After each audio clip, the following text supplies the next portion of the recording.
Irmãos, graça e paz, bom dia a todos. Nós estamos aqui mais uma vez para dar. Hoje vamos ver se dá certo. Nós estamos com a honrosa presença do pastor Walter Regiane. Nós tentamos fazer essa semana, mas a internet não estava boa. O irmão Walter teve problema com a internet. Hoje nós estamos num lugar melhor. O irmão Walter está na casa dele.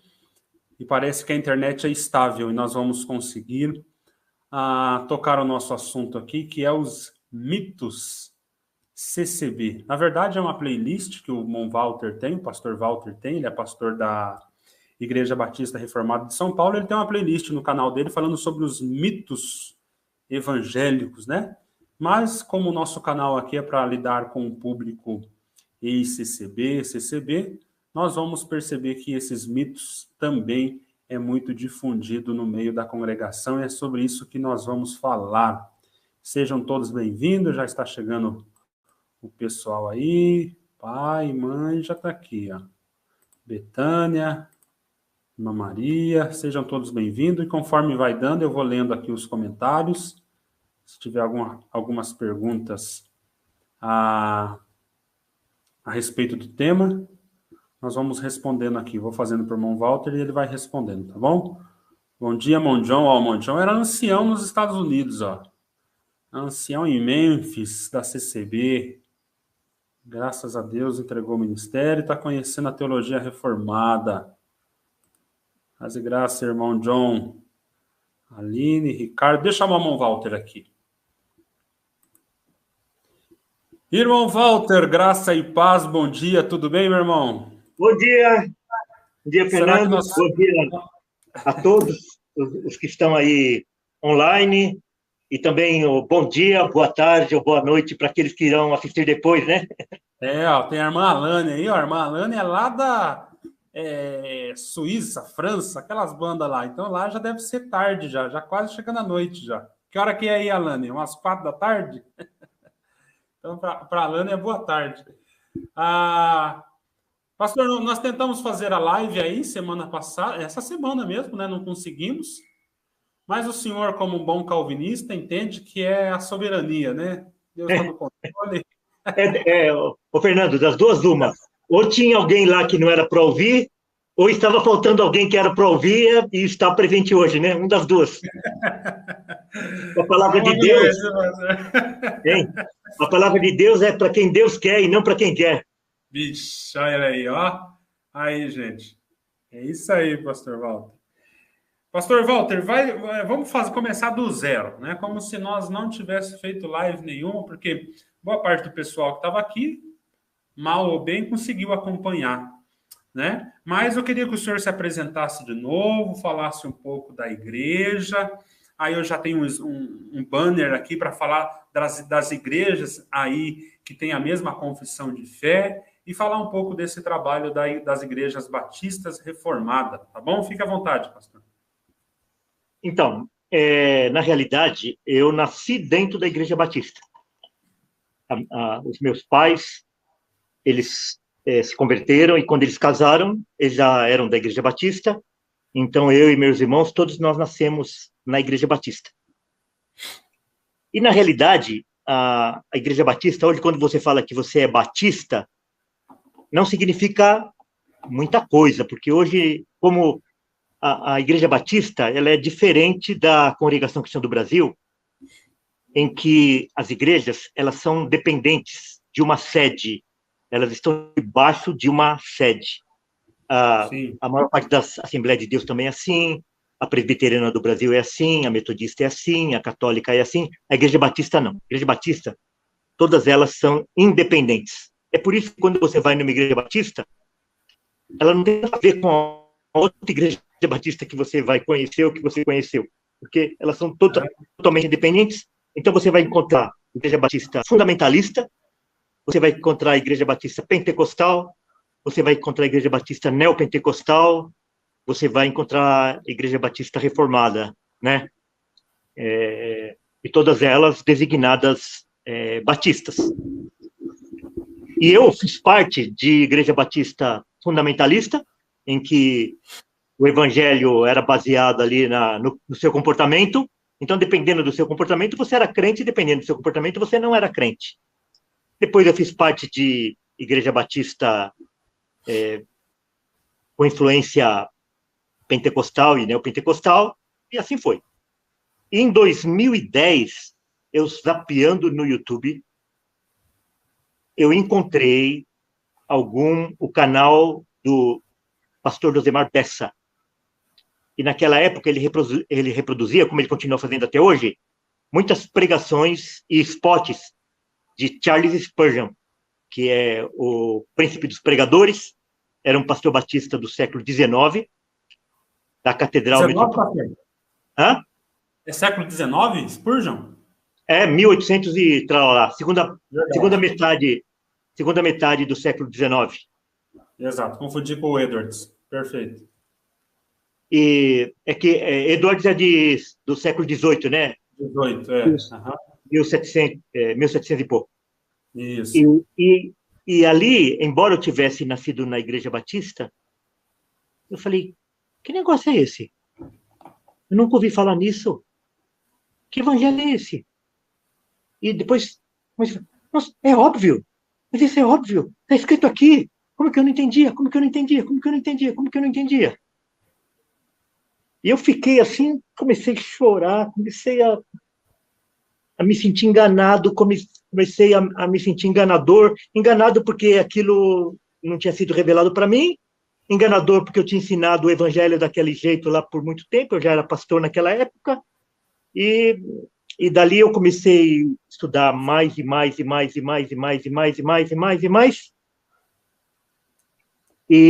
e daí eu tive na Conferência Fiel de 2011.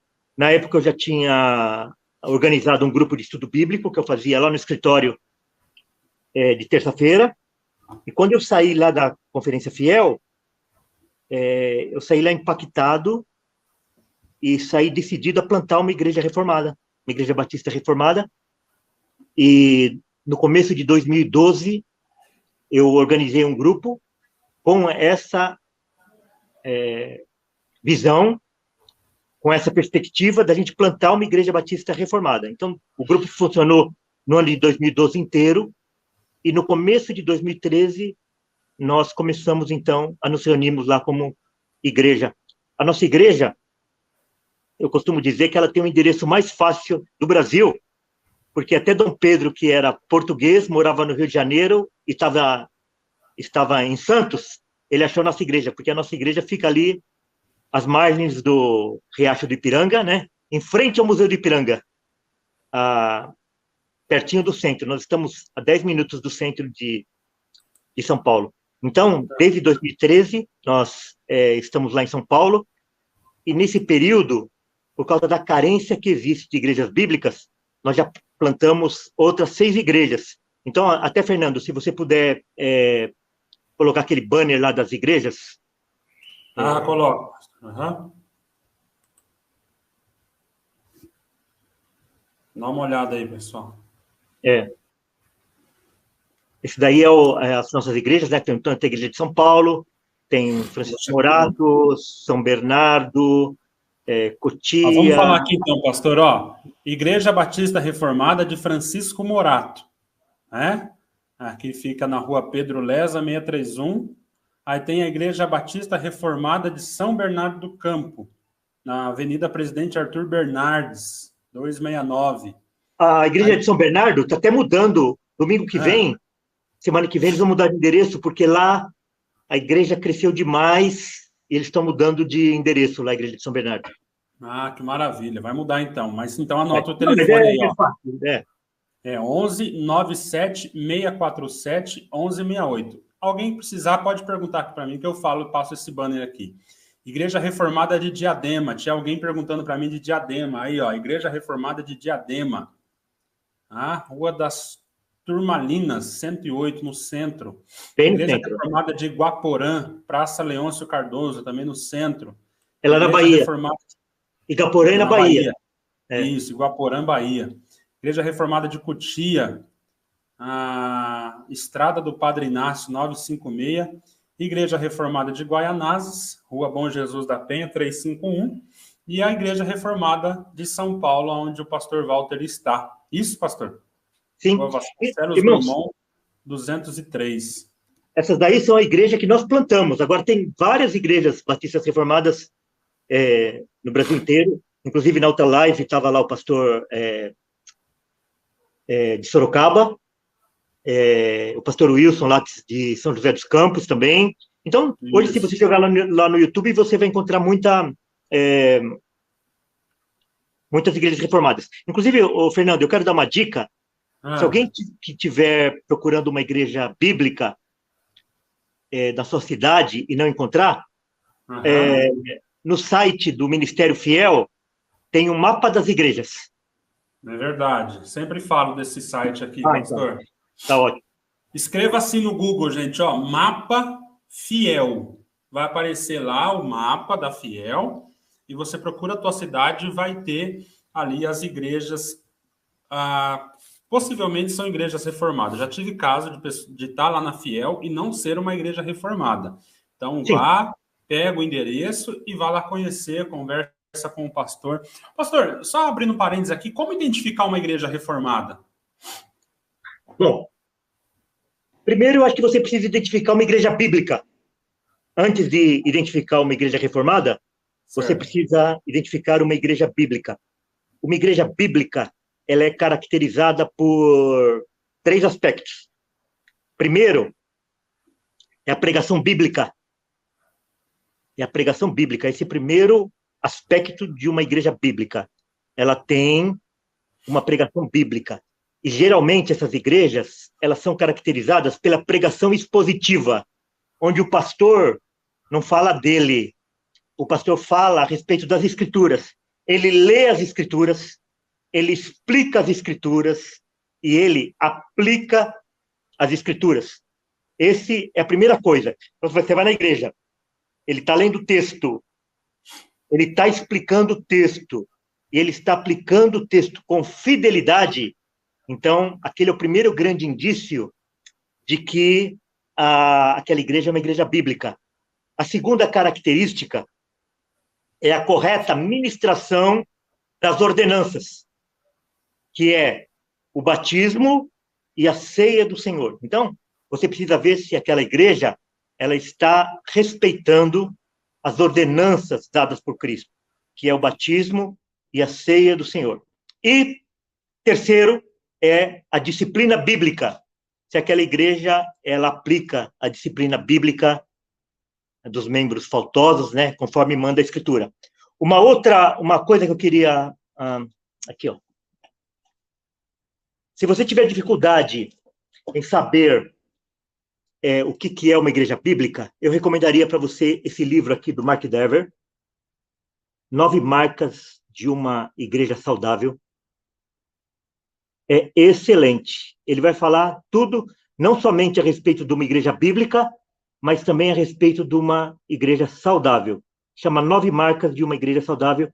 É um dos livros que eu gostaria de recomendar para vocês. Ô, Fernando, algumas pessoas, elas saem de uma igreja e na cidade dela não tem uma igreja bíblica, então ela fica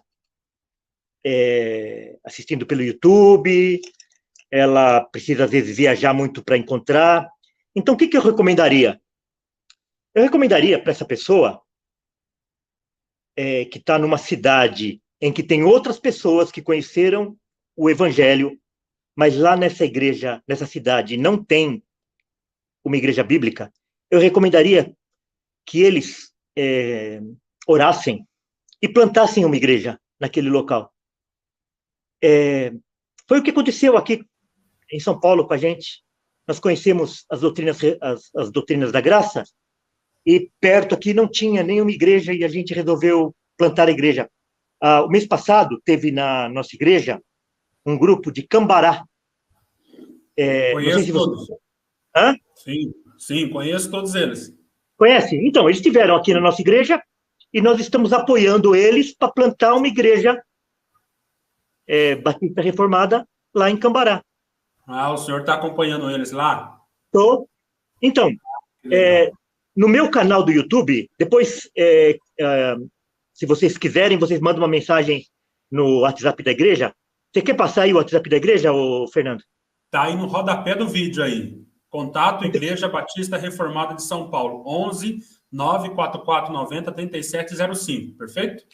Perfeito. Então, ó, no meu canal particular, não no da igreja, tem uma live lá sobre plantação de Igreja Batista Reformada. Irmãos, se vocês se reunirem num grupo de 10 pessoas, 15 pessoas, vocês podem começar a pensar nisso, de plantar uma Igreja Batista Reformada. E eu tenho uma live sobre isso, sobre esse assunto, de como plantar uma Igreja Batista Reformada na sua cidade. E daí você fala assim, mas a gente não tem ninguém aqui que possa fazer isso. Tem. Sempre tem alguém que está mais preparado, alguém que tem dom para isso. E eu tenho uma outra live sobre ministério bivocacionado. Você não precisa ter uma pessoa de tempo exclusivo nisso. Eu, por exemplo, eu tenho um ministério bivocacionado. Eu sou advogado e exerço ministério pastoral. Então, e quando a gente exerce um ministério bivocacionado, a gente tira dos nossos ombros aquela pressão por dinheiro. A gente não precisa reunir as pessoas pensando que elas vão contribuir para sustentar o trabalho. Não, a gente trabalha e a gente mesmo pode contribuir para que a gente consiga alugar um salão e pagar um aluguel, pagar conta de água, pagar conta de luz. Inclusive, eu estou falando muito rápido, Fernando? Não, tá perfeito, pastor. Inclusive, muitas pessoas que vêm da congregação, lá na nossa igreja nós temos uma meia dúzia de pessoas que vieram da Congregação Cristã do Brasil. Em São Bernardo tem umas 10.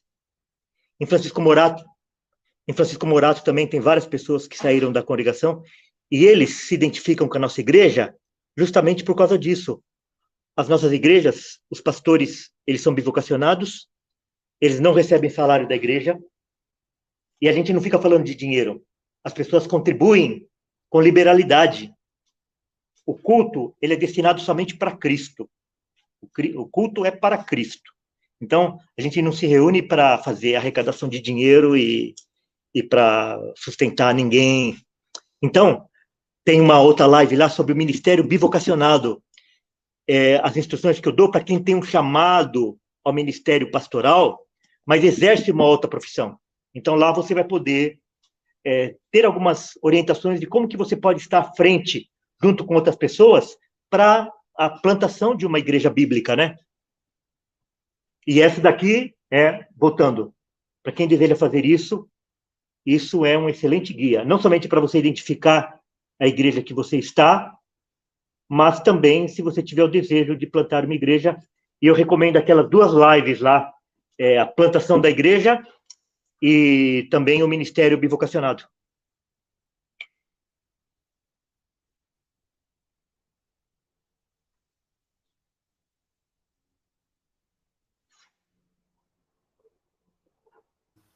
Fernando, eu não estou te ouvindo. Estou sem som aqui, eu me bloqueei aqui, tá. Esqueci de bloquear. Pastor, que maravilha isso, hein? Meu Deus do céu. E vocês dão, assim, auxílio teológico, algum curso teológico? Como é que é isso, pastor? Como é que faz essa preparação para o ministério? Ô, Fernando, olha, lá eu vou falar muito lá do nosso canal do YouTube. Tá. Lá no nosso canal do YouTube da igreja, além Como é dessa... o nome, pastor? Qual é o nome? Qual é o nome do Igreja canal? Batista Reformada de São Paulo. O nosso canal do YouTube lá. Fernando, lá, além dessa playlist sobre os mitos da igreja, tem uma outra playlist sobre as doutrinas da graça. Lá são 12 aulas, uma a respeito da história da igreja, uma a respeito da história dos batistas, e depois os 5 solas e as 5 doutrinas da graça. Então, nessa playlist que tem lá, que são de 12 aulas, a pessoa ele tem uma visão completa a respeito do evangelho. E lá no nosso canal nós temos mais de 1000 vídeos lá a respeito de todos os assuntos dentro de uma igreja bíblica, de uma doutrina reformada, né? Então, hoje, aquela pessoa que ele deseja plantar uma igreja, ele tem muito material. Eu gostaria de recomendar também, para aquela pessoa que quer se especializar um pouquinho, quero recomendar 2 seminários. O primeiro deles é o Martin Bucer, O diretor lá é o pastor Franklin Ferreira. E para quem deseja fazer um seminário 100% online, a escola Charles Spurgeon, que é Nossa, lá de Recife, e o verdade. diretor lá é o pastor Clayton. Então, qualquer um desses dois cursos aí que você puder fazer, ou Martin Bucer, ou Charles Spurgeon, você vai estar se equipando para a plantação de uma igreja. E você não precisa de muita coisa. Você junta sua família, junta seus amigos, junta aquelas pessoas que estão desigrejadas e começa um curso. Então, todas essas orientações eu dou naquele playlist lá a respeito da plantação de igreja. O pastor, a Martin Busser precisa falar inglês para Não, fazer? não, tudo Não? em português. 100% em português. Rapaz, que maravilha. Mas esse do Charles Spurgeon aí é fenomenal. Muito bom. E, pastor, já que nós estamos nesse assunto, se o senhor quiser apresentar os livros aí para quem está Ah, bom. começando, Ah, tá? tá. Seria legal o link. Bom, a primeira coisa que eu vou fazer é apresentar a Bíblia. É o seguinte, às vezes as pessoas querem uma Bíblia de estudo. Então, a primeira Bíblia que eu quero apresentar para vocês é a Bíblia de Genebra. Bíblia de Estudo de Genebra. Então, quem quer uma Bíblia de estudo... O que é uma Bíblia de estudo? Uma Bíblia de estudo é aquela que tem o texto bíblico e depois, no rodapé, tem a explicação a respeito do texto. E a Bíblia de Genebra é extraordinária. Então, é a Bíblia de Estudo de Genebra. Tem a primeira. Se você não quer de Genebra, uma outra que foi lançada o ano passado é a Bíblia de Estudo da Reforma, Ah, que foi essa é. lançada pela Editora Fiel. Então, qualquer uma dessas duas edições aqui, ou a Genebra ou essa da Fiel, você vai estar com duas excelentes ferramentas para você poder estudar e para você poder ensinar outras pessoas. Daí, qual que é o primeiro livro que eu recomendo que você leia? O primeiro livro que eu recomendo que você leia é esse daqui, do Paul Washer, O Verdadeiro Evangelho. Eu, inclusive, acho que você poderia comprar uma caixa desse livro aqui. E à Para medida que evangelizar. for evangelizando as pessoas, você dá de presente. Porque esse livrinho aqui é pequenininho, não assusta ninguém e é excelente. Eu acho O que toda a verdadeiro... igreja deveria dar para o membro que foi visitar pela primeira vez a igreja. Exatamente, exatamente. Então, esse aqui, ó. Qual que é o segundo livro que você deve ler? O segundo livro que você deve ler é esse daqui, Lutero. Nascido Escravo. Esse daqui é o maior clássico da literatura cristã depois das Escrituras. Então, esse livro aqui é um resumo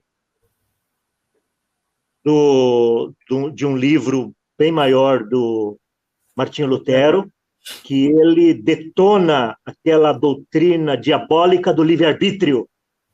Então, esse livro foi uma resposta para Erasmo de Roterdã, que Erasmo de Roterdã ele defendia o livre-arbítrio, a pedido da Igreja Romana, e ele escreveu esse livro como resposta a Erasmo de Roterdã, então, rebatendo a doutrina do livre-arbítrio.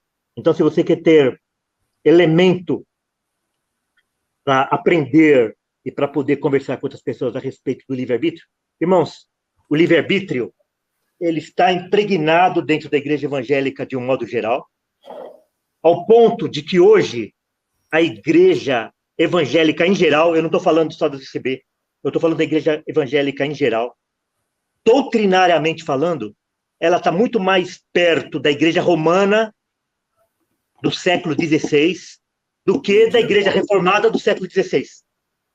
Hoje, os evangélicos em geral, eles se identificariam muito mais com a doutrina romana da época da reforma do que com a doutrina dos reformadores, por causa do livre-arbítrio.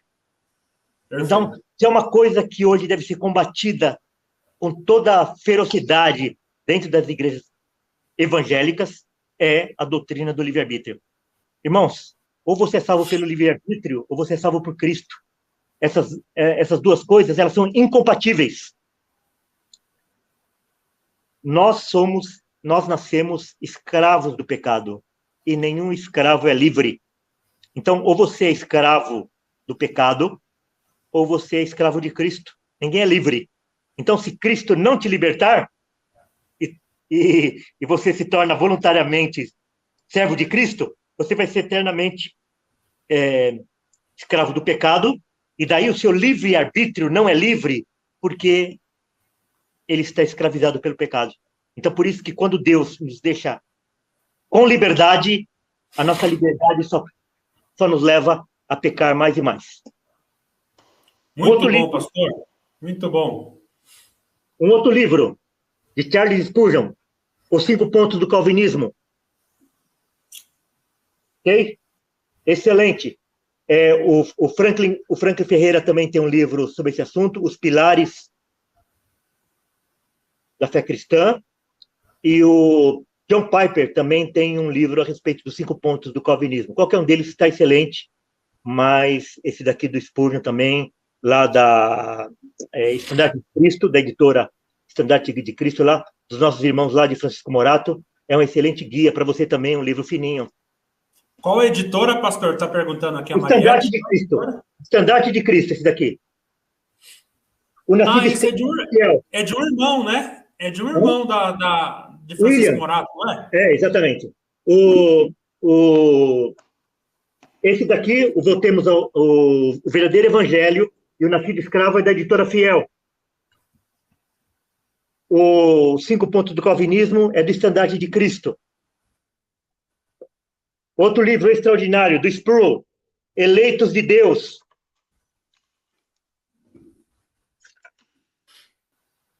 Cultura Cristã, Eleitos de Deus. Excelente também. 9 Marcas, eu já falei.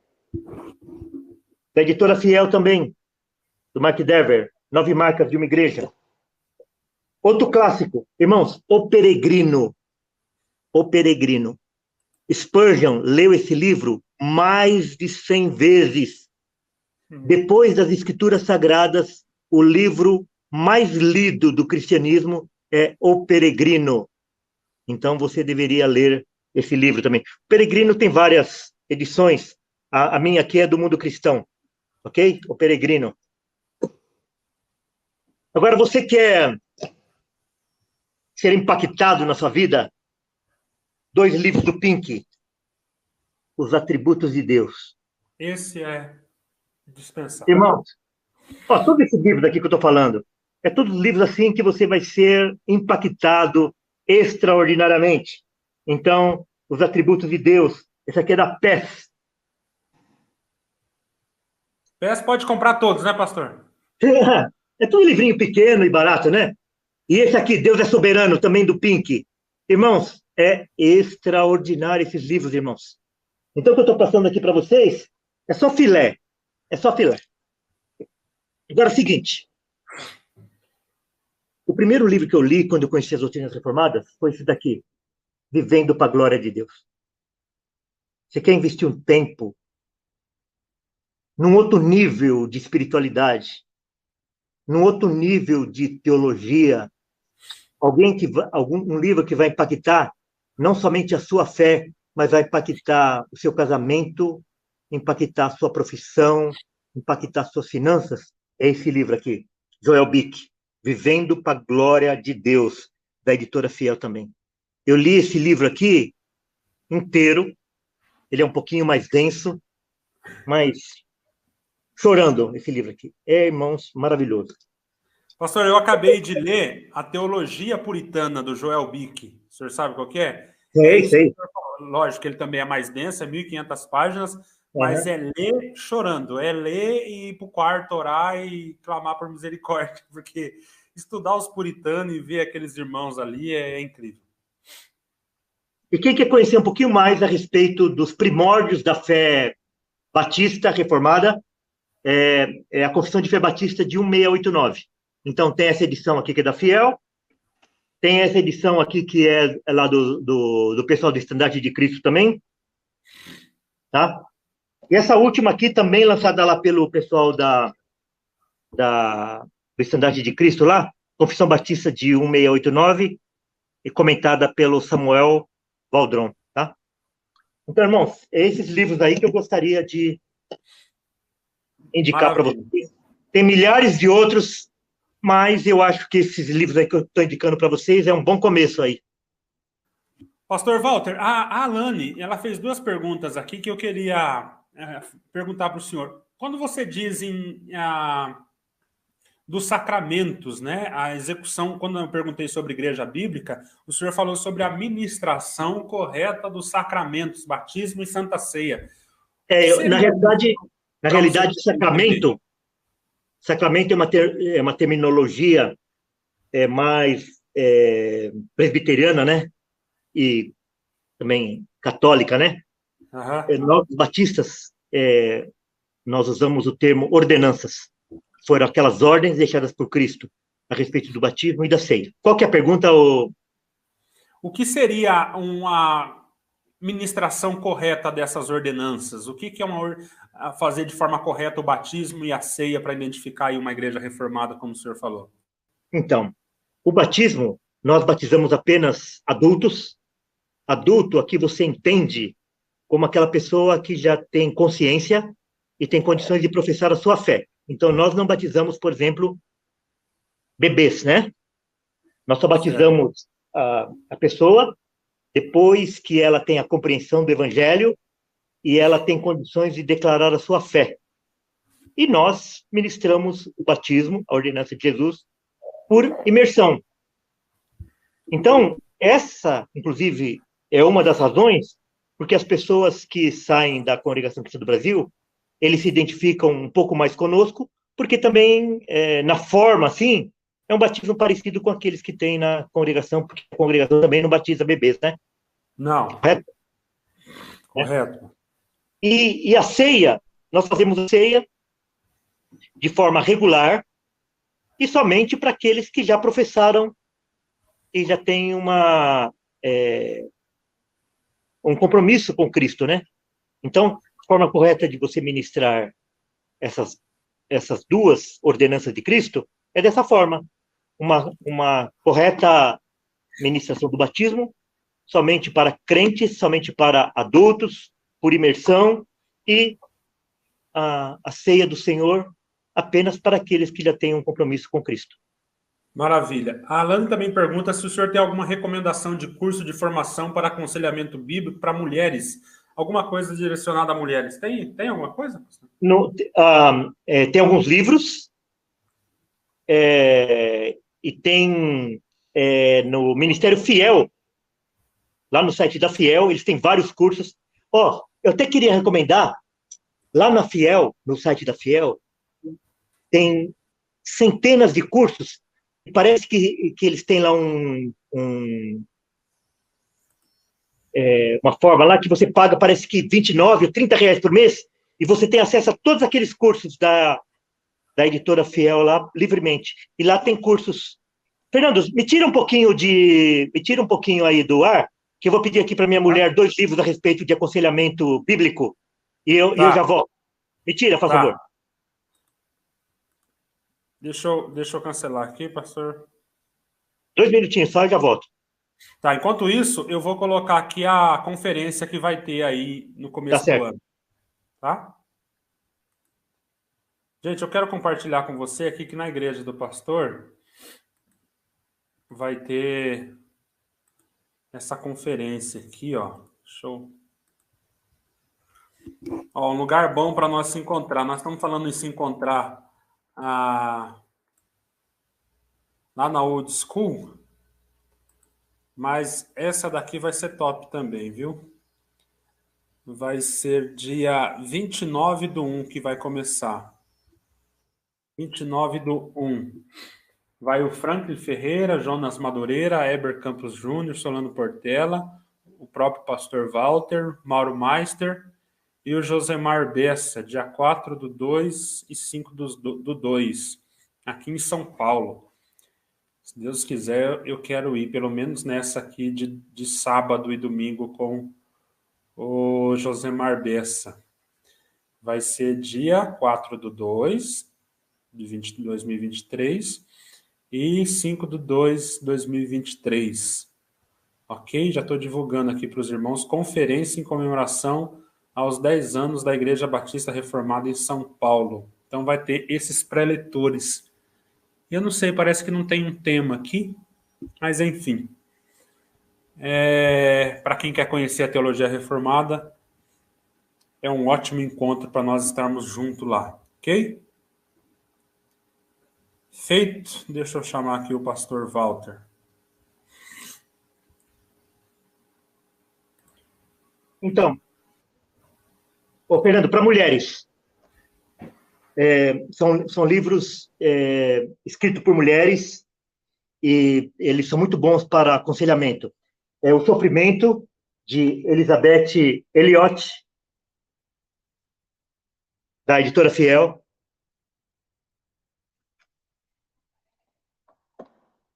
Sofrimento nunca é em vão. O sofrimento nunca é em vão.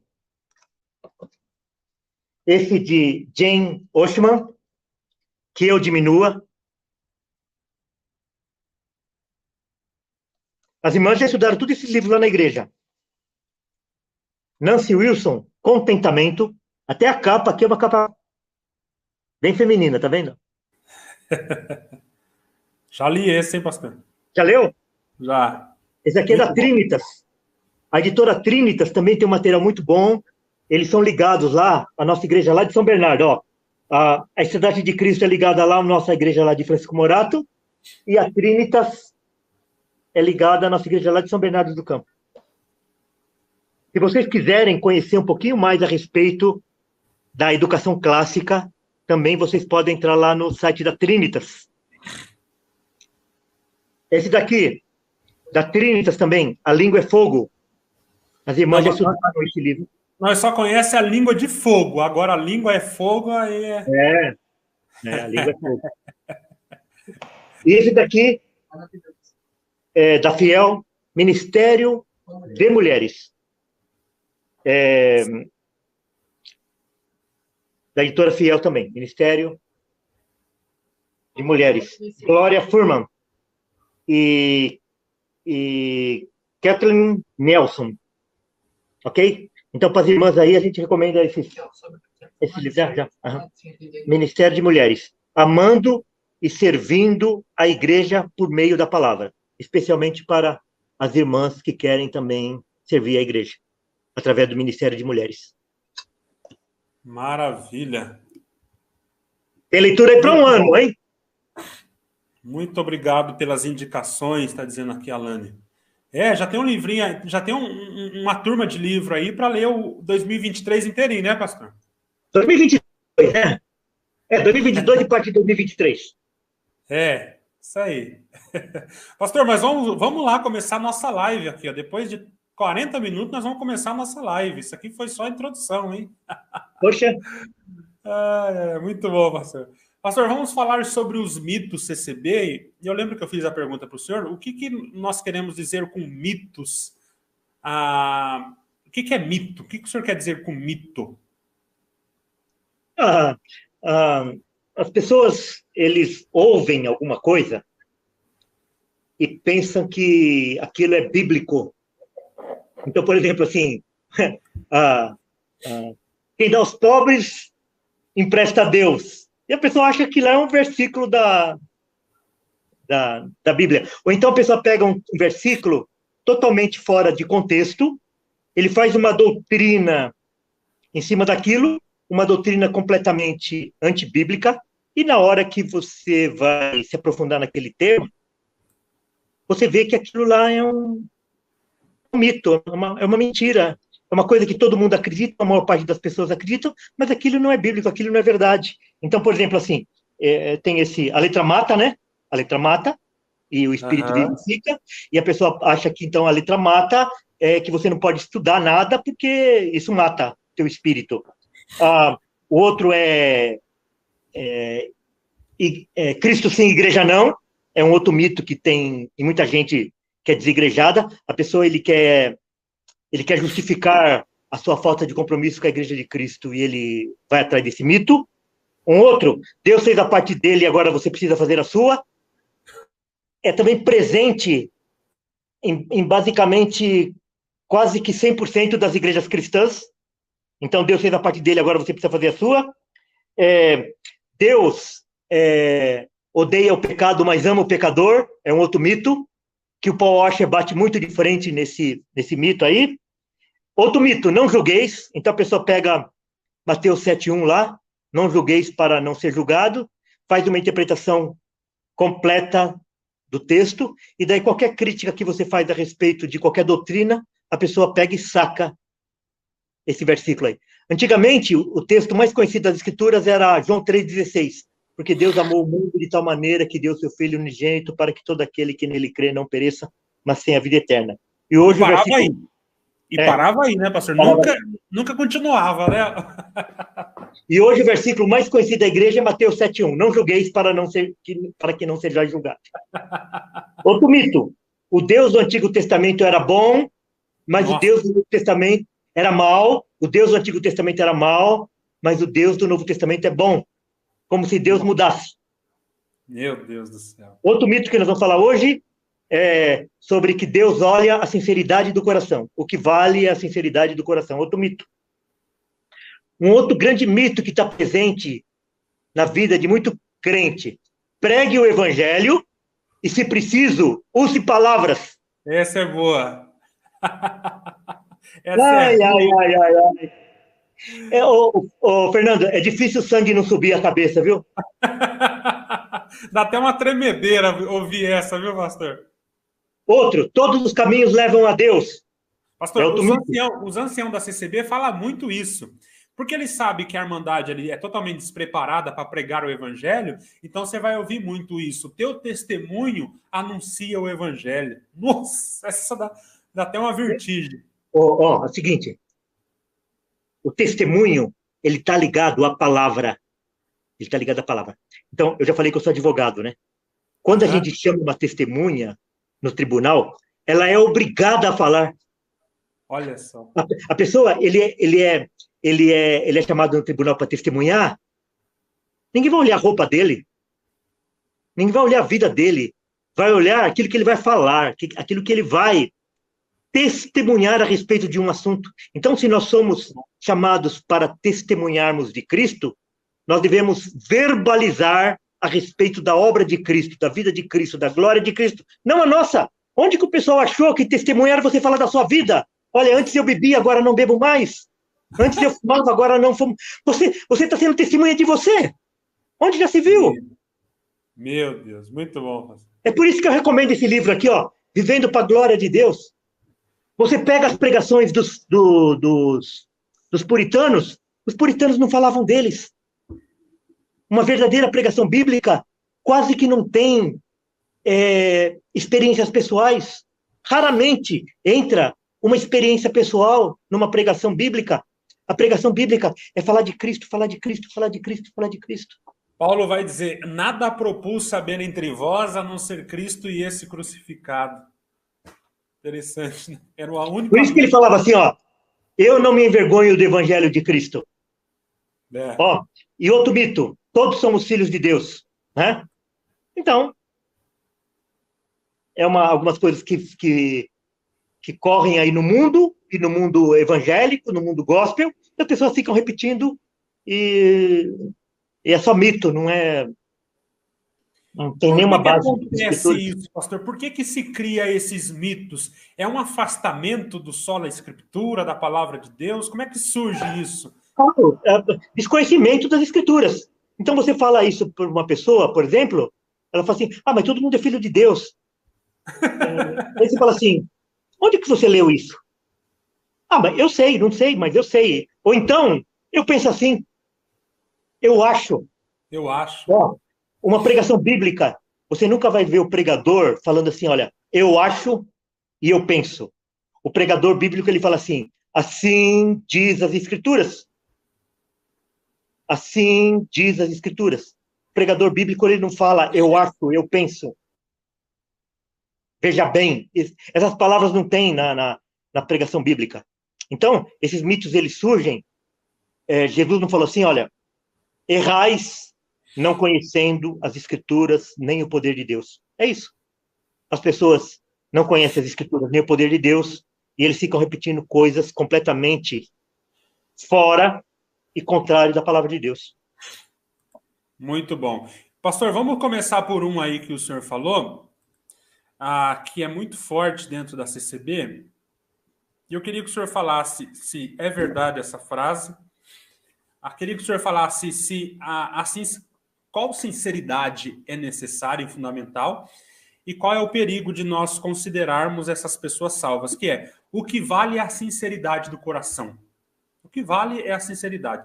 Então, você não tem um evangelho dentro da CCB, isso acontece muito, né? Você não tem o evangelho, as pessoas que estão aqui é testemunho do que eu estou falando. 30 anos as pessoas estão dentro da igreja, né? Mas elas nunca ouviram o evangelho, não sabem o que é isso. Elas não conseguem falar da obra de Jesus durante aí 10 minutos. Elas não têm argumento. Em 30 anos de CCB, você sabe falar muito bem sobre a instituição, sobre as doutrinas que são mandamentos de homens, mas não sabe nada de Jesus, nada de evangelho e por aí vai.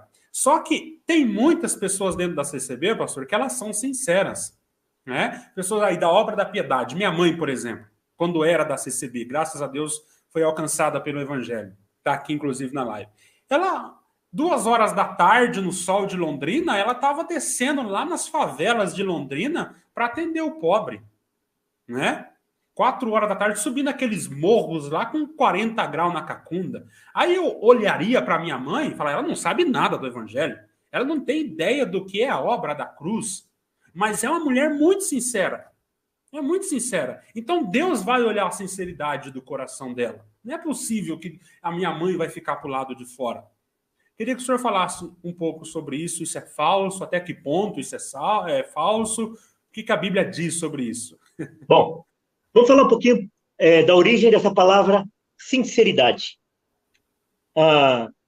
Os antigos fabricantes de vasos, eles fabricavam os vasos de cerâmica, de barro, e no vaso, nessa fabricação, ele ficava com alguns defeitos, alguns buracos, algumas trincas.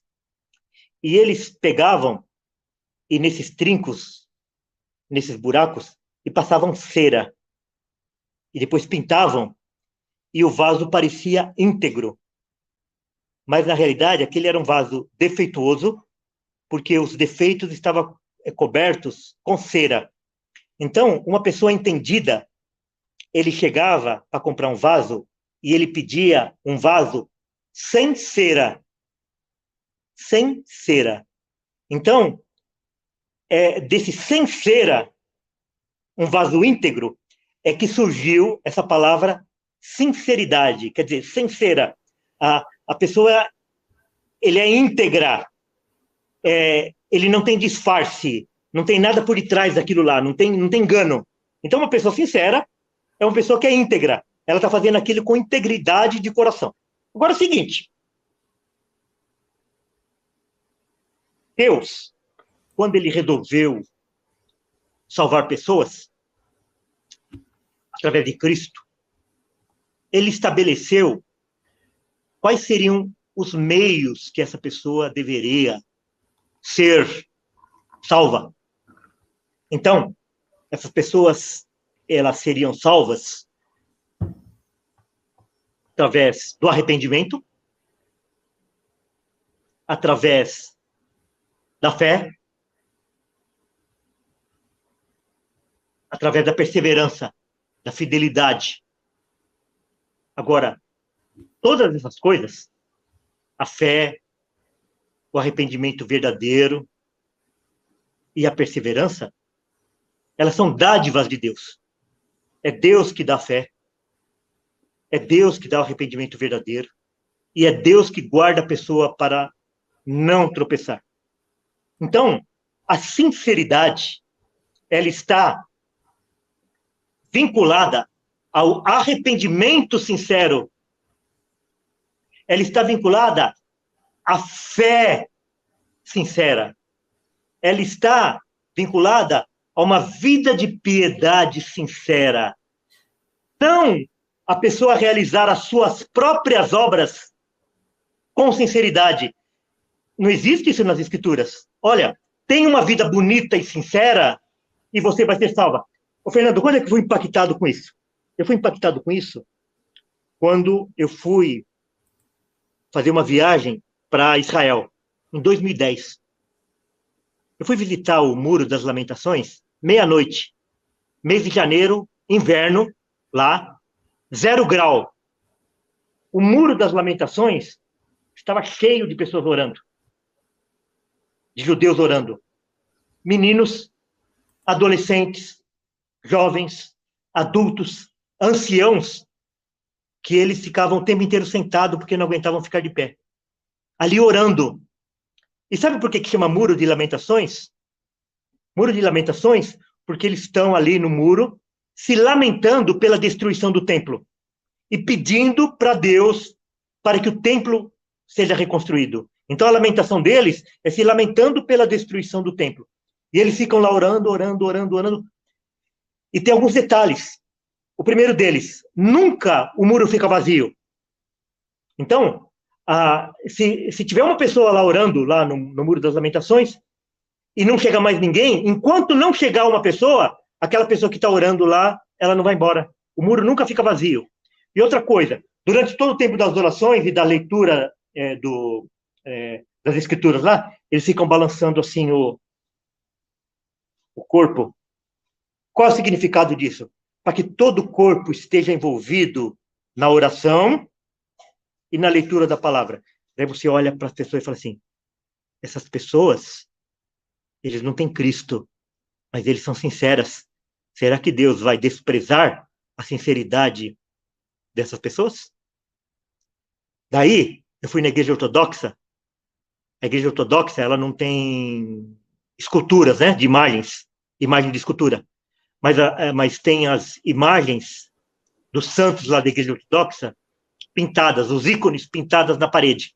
As pessoas chegavam lá e elas iam beijando todas aquelas figuras lá que tem na parede, assim. Ficavam ali minutos e minutos beijando aquelas paredes lá. Daí, nós fomos para o Egito, e mesmo Israel, assim, na hora da oração, a pessoa estava num carro lá super luxuoso, ou era um motorista de ônibus, ou era um motorista de táxi tal. Ele parava, estendia o tapetinho, se virava lá em direção à Meca e ficava ali fazendo as suas orações. Então a gente olha para aquelas pessoas e diz assim, essas pessoas não têm Cristo, mas elas são sinceras. Será que Deus vai desprezar essas pessoas? Vai. Sabe por quê? Porque esse não é o caminho. O caminho da salvação é Cristo. Nós precisamos lembrar todas as horas que o evangelho é para a glória de Deus. A salvação é para a glória de Deus. O céu é para a glória de Deus. O inferno é para a glória de Deus. Ninguém vai chegar no céu e vai receber glória porque foi sincero. Quem vai receber a glória pela nossa salvação é Cristo, é Cristo, é Cristo, é Cristo. Paulo, lá em Romanos capítulo 10, ele fala a respeito disso. E quando eu li esse texto, é que eu fui entender aquele problema lá com os judeus sinceros, com os ortodoxos sinceros, com os muçulmanos sinceros, com aquela irmãzinha que não conhece nada do evangelho, mas fica lá cantando e orando o tempo inteiro enquanto está cozinhando, e ajuda os pobres, e ajuda a igreja, e ajuda isso. Romanos 10, Paulo fala assim, versículo 1. Irmãos, a boa vontade do meu coração e a minha súplica, a minha oração a Deus, a favor deles, dos judeus, são para que sejam salvos. Essa é o que está falando. Porque lhes dou testemunho de que eles têm zelo por Deus. Eles são sinceros, Paulo está falando. Irmãos, ninguém era mais sincero e ninguém tinha mais zelo do que os fariseus. Eles procuravam cumprir todos os mandamentos. Eles davam o dízimo de tudo. Eles não faziam nada no sábado. Eles não faziam igual nós, que toda hora está falando, meu Deus, não. Eles não falam o nome de Deus em vão, não fazem isso. Então não tem ninguém sincero como fariseu. Eles respeitam o calendário religioso, as festas religiosas. Eles respeitam a dieta religiosa. Eles não comem aqueles alimentos imundos. Então, quando eu fui para Israel, nós ficamos num hotel lá, deixa eu contar essa história. Tinha o elevador dos turistas e tinha o elevador dos judeus. Sabe o que acontecia com o elevador dos judeus no sábado? Você entrava no elevador que era dedicado para os judeus, e lá naquele hotel que nós ficamos tinha 25 andares. Para que eles não apertassem, não precisassem apertar o botão do andar que eles estavam, eles entravam naquele elevador dos judeus, e ele parava no primeiro andar, no segundo, terceiro, quarto, no quarto. Para quê? Para que eles não precisassem fazer aquele esforço de apertar o botão do elevador, porque no sábado era proibido fazer aquilo. Você quer sinceridade maior que isso? Então tinha o elevador dos turistas, que daí você chegava lá e apertava o botão do 25º andar, e ele parava só naquele andar onde o botão foi apertado. Mas os judeus, não. Se ele estivesse no 25º andar, ele pegava aquele elevador para ele não ter que apertar que ele ia no 25º andar. E daí demorava 10 minutos para chegar lá em cima, porque parava no primeiro, no segundo, no terceiro e tal. Tem alguém sincero desse jeito que você conhece? Não tem. Só que Paulo está falando? Porque lhes dou testemunho de que eles têm zelo por Deus. Porém, não com o entendimento. Eles não entendem o que eles estão fazendo, não com a mente. Porquanto, desconhecendo a justiça de Deus, desconhecendo. Irmãos, isso tem a ver com a letra mata. Aqui, está falando assim, olha, Paulo está falando assim, eles não conhecem a justiça de Deus. Por que eles não conhecem a justiça de Deus? Eles não receberam a revelação da palavra. Porque eles não se interessam em aprender aquilo que é de Deus. Desconhecendo a justiça que vem de Deus e procurando estabelecer a sua própria. É do meu jeito. Eu vou para o céu do meu jeito. Eu vou alcançar o céu pelo meu próprio esforço. Eu vou alcançar o céu pela minha sinceridade. Desconhecendo a justiça de Deus e procurando estabelecer a sua própria, não se sujeitaram a que vem de Deus. Não se sujeitaram à justiça que vem de Deus. Porque o fim da lei é Cristo, para a justiça de todo aquele que crê. Então, nós somos salvos pela sinceridade, mas é a sinceridade de Cristo. Nós somos salvos pelas obras, mas as obras de Cristo. Nós somos salvos pelo trabalho, mas é o trabalho de Cristo. Nós somos salvos por Cristo. Ele é o Salvador. Cristo salva. Cristo não tenta salvar. Muito bom. Muito claro, pastor. E aí vem a pergunta, para mim, primordial. Qual é o perigo de nós considerarmos salvo essas pessoas? Ah, Fernando, para não ter problema, é melhor deixar assim, tudo bem, entendi o que o pastor Walter falou, mas eu prefiro acreditar que aquelas pessoas sinceras são salvas. Qual é o problema disso, pastor? Olha, se você pegar... lá em Romanos 9, 1-3, Paulo vai falar assim: digo a verdade em Cristo, não minto. Testemunho comigo, no Espírito Santo, a minha própria consciência. Tenho grande tristeza e incessante dor no coração, porque eu mesmo desejaria ser anátema, separado de Cristo por amor de meus irmãos, meus compatriotas segundo a carne. Olha, Paulo via a sinceridade dos judeus, ele falou assim: Senhor, eu abriria mão da minha própria salvação se isso redundasse em salvação dos meus irmãos. Porque Paulo, ele tinha plena consciência de que, embora eles fossem sinceros, eles estavam perdidos. Então, se você olha uma pessoa sincera, mas ela não confessa a Cristo somente, você está sendo um instrumento para a perdição daquela pessoa. Você precisa ter essa consciência. Que sinceridade não salva ninguém. O que salva, quem salva, é Cristo. E quando nós sabemos que uma pessoa ela é salva por Cristo, quando ela confessa Cristo e não confessa a si mesma. Nossa, pastor. Então, as pessoas que olhavam para Paulo, né, via apóstolo Paulo como, vamos supor aqui, um camarada que vive julgando as pessoas, ele se acha o melhor, ele acha que ele descobriu a verdade, todos nós estamos no engano, quando na verdade era o contrário, né? O apóstolo Paulo amava esses irmãos e por amar é que ele pregava o evangelho e refutava todos os ensinos ali fora de Cristo, né? Ele foi açoitado porque ele foi vítima de açoitamentos, de naufrágios, de nudez, de fome, de prisão, de perseguição. Por quê? Porque se ele fosse levar em consideração a sinceridade, ele não teria feito nada disso. Não tem base nas escrituras que alguém vai ser salvo porque ele é sincero, porque ele é sincera. Não! A pessoa que ele é salvo porque ele acha que ele é sincero, ele está achando que ele vai ser salvo pelas suas próprias obras. Porque as obras humanas, elas se manifestam de diversas formas.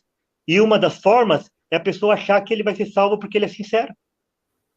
Isso é um grande perigo. As igrejas, não somente a congregação, mas todas as igrejas, elas estão cheias de pessoas que pensam que são salvas porque elas são sinceras. É por isso que a pregação bíblica é o evangelho, é o evangelho, é o evangelho, é o evangelho. Mas hoje só tem crente aqui, nós vamos pregar do evangelho. Não, a gente não julga.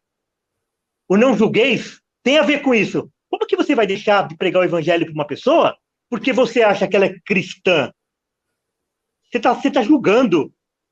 Você está julgando. Então, nós falamos do evangelho até para nós mesmos. Até para que a gente possa pesar a nossa vida, se a nossa vida está de acordo com a mensagem do evangelho.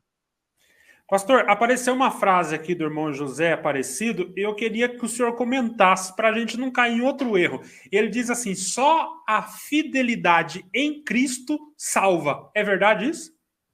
Não, não é a fidelidade em Cristo. Porque, olha, qual foi a fidelidade que o ladrão na cruz ele pôde demonstrar a Cristo? Nenhuma. Ele não demonstrou fidelidade nenhuma. Quem salva é Cristo. É a fidelidade de Cristo. É a fidelidade de Cristo a nós. Por isso que nós cantamos aquele hino assim, ó. Antigamente, na Igreja Batista, a gente cantava assim, Tu és fiel, Senhor, não tem? Vocês cantam esse hino? Sim. Depois a gente fala assim, terminava assim, fiel a mim. Não. Não é. Cristo é fiel a Ele mesmo. Cristo é fiel a Ele mesmo. Então, é por causa da fidelidade de Cristo na sua missão ao Pai, a Ele mesmo, a sua palavra, as suas promessas, é que nós somos salvos. A nossa fidelidade é apenas um reflexo da nossa salvação. É apenas fruto da nossa salvação. A nossa sinceridade é fruto da nossa salvação. As nossas boas obras é fruto da nossa salvação. Irmãos, você não pode... a salvação, ela vem através da confissão de Cristo. Então, você confessa Cristo. Você não confessa a sua fé. Você não confessa a sua sinceridade. Você não confessa a sua decisão.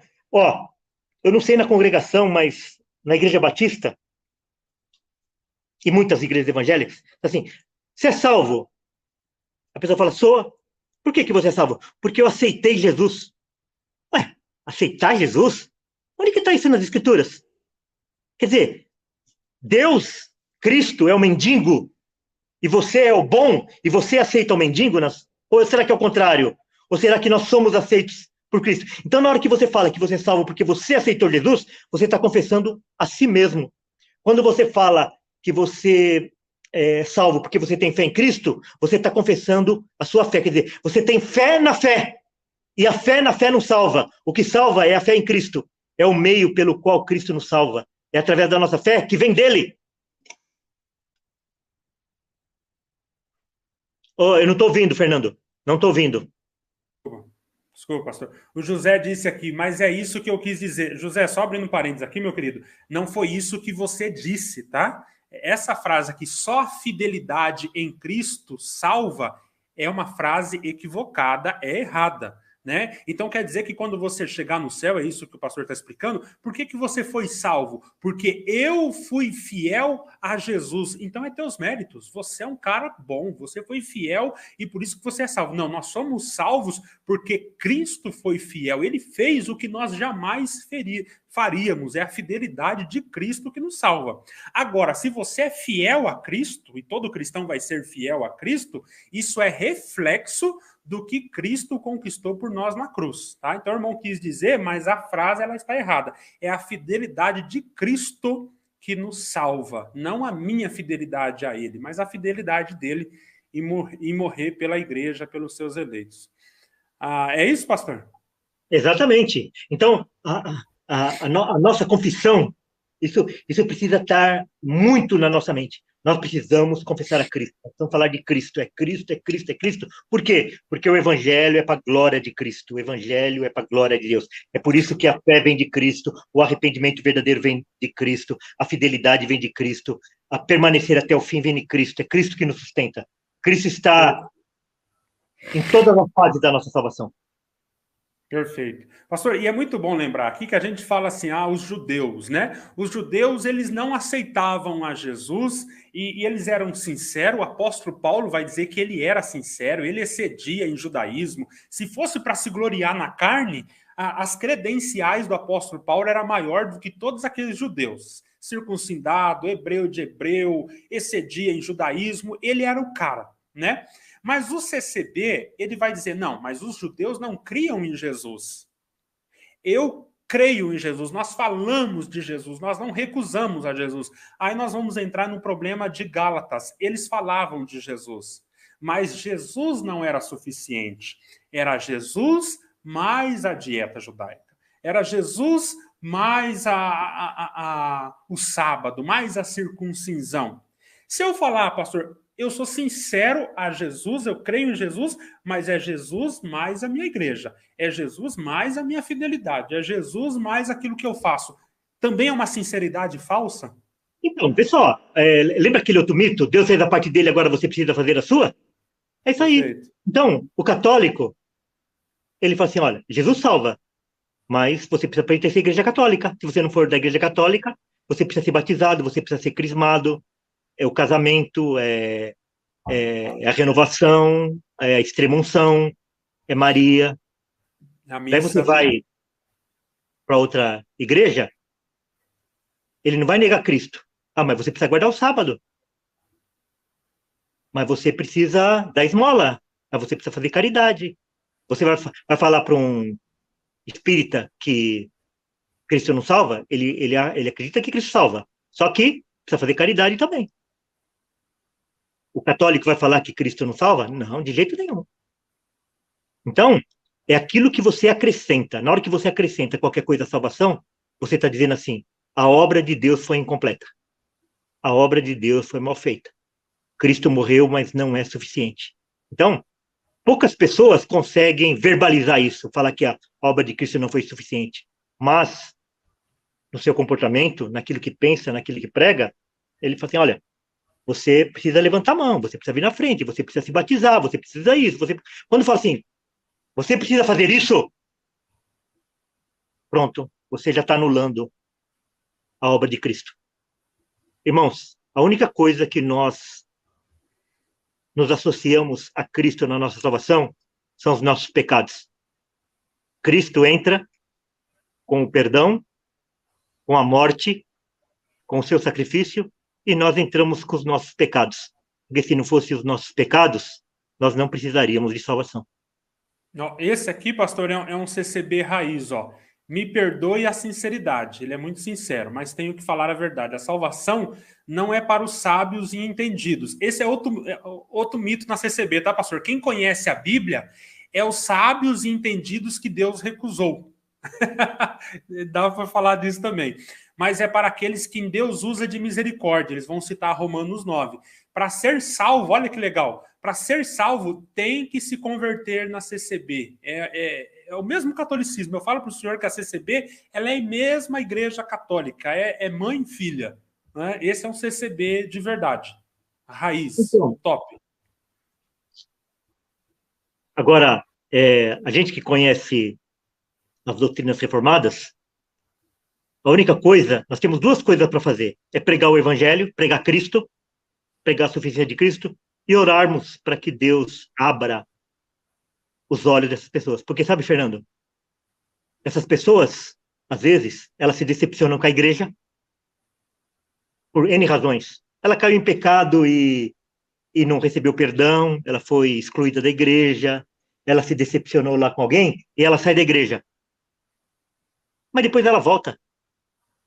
Ela só não volta a isso se de fato ela conhecer o evangelho genuíno de Cristo.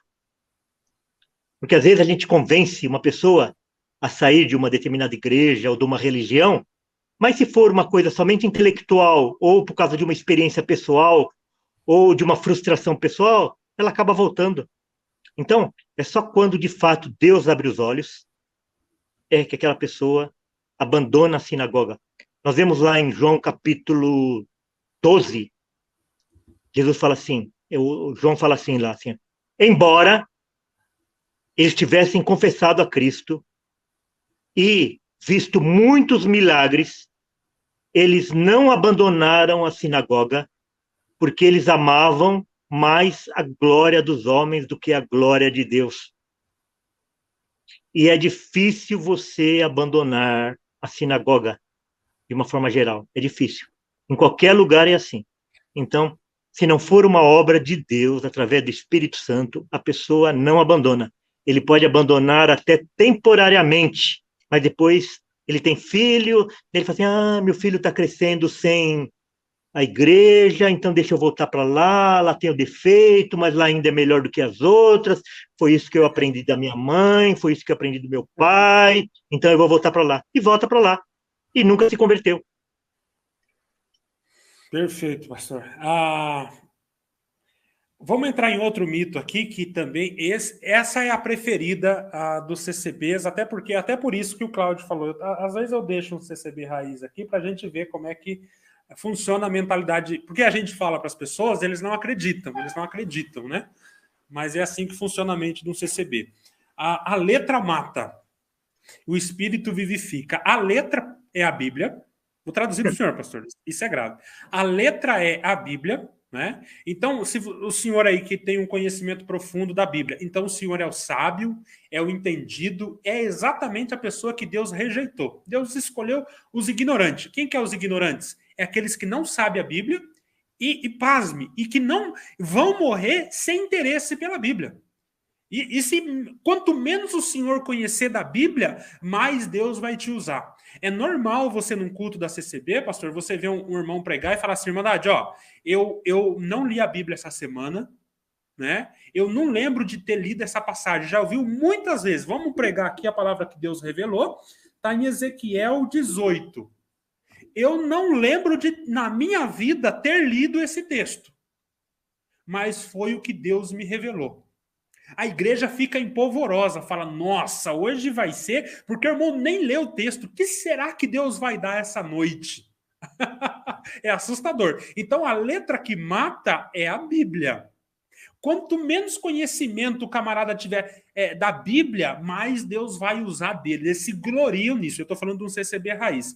E o Espírito vivifica. O que é um Espírito para CCB? Espírito é a revelação extrabíblica, é aquilo que vai vir na cabeça dele na hora, o que Deus vai dar para ele na hora. A emoção, o arrepio, aquilo é o espírito. É aquilo que traz vida. É aquilo que faz a igreja ser avivada. A letra, quando chega um irmão que quer explicar versículo por versículo, isso aí gela a igreja. E quem começa a estudar muito a Bíblia começa a esfriar. E a base para toda essa sujeira, adivinha? É a própria Bíblia. Né? A letra mata e o espírito vivifica. O que o senhor tem para dizer dessa verdade que está na Bíblia, mas tão distorcida e mal usada em nossos tempos, pastor? Então, é maravilhoso isso, Fernando, porque, vê só, a mesma pedra que é a pedra de esquina, que é a pedra principal, que é aquilo que a gente se fia para a nossa salvação, é a mesma pedra de escândalo. Então, o evangelho é o evangelho da salvação e ele é o evangelho da perdição. A A condenação. mesma espada que coloca uns para dentro é a mesma espada que coloca alguns para fora. Aham. A palavra de Deus é a mesma que salva, é a mesma que condena. Entende? Então, seguinte, o que é a letra mata? A letra mata é porque a lei, ela tem como base a letra. Foi os escritos de Moisés na pedra. Foi aquilo que Deus revelou aos seus profetas através da lei como seu povo deveria se comportar. Se você fizer isso, se você fizer aquilo, se você fizer aquele outro, você vai ser abençoado. Então, era a antiga aliança, que era uma aliança bilateral. Deus estava numa parte e o homem estava na outra parte. Por que que Deus deu a lei? Por que que Deus deu a palavra, vamos dizer assim? Para que o revelasse ao homem que ele estava impossibilitado de seguir o padrão de Deus. Então, a lei nunca foi dada por Deus na expectativa de que o homem tivesse capacidade de cumprir a lei. A lei foi para revelar o pecado, foi para mostrar ao homem o quanto ele está distante da vontade de Deus. Então, a lei, ela é um padrão. Então, por que que a letra mata? A letra mata porque que o homem que se fiar no cumprimento da lei, da letra, ele vai morrer, porque ele não tem capacidade para aquilo. Ó, Jesus pega o, o intérprete da lei, chega para Jesus e fala assim, mestre, o que eu hei de fazer para me salvar? Ele fala assim, conhece os mandamentos? Daí o mestre da lei pensa, quais? Amarás ao teu Deus de todo o teu coração, de toda a tua alma, de toda a tua força, e ao teu próximo como a ti mesmo. Faz essas coisas e viverá. É um resumo da lei isso daí, é um resumo. Agora eu pergunto, qual é o homem que um segundo da sua vida ele ama a Deus sobre todas as coisas? Qual é o homem que um segundo da sua vida ele ama mais o seu inimigo do que a si próprio? O homem que disser que em algum segundo da sua vida ele amou mais a Deus do que a ele mesmo, desde o momento que ele nasceu até o último suspiro, ele já está pecando porque ele está mentindo. O homem que disser que ele ama o seu inimigo como ele ama a si mesmo, um segundo da sua vida, ele está mentindo. Ah, então isso revela a podridão do nosso coração, o quanto nós precisamos de Cristo. E daí vem a nova aliança.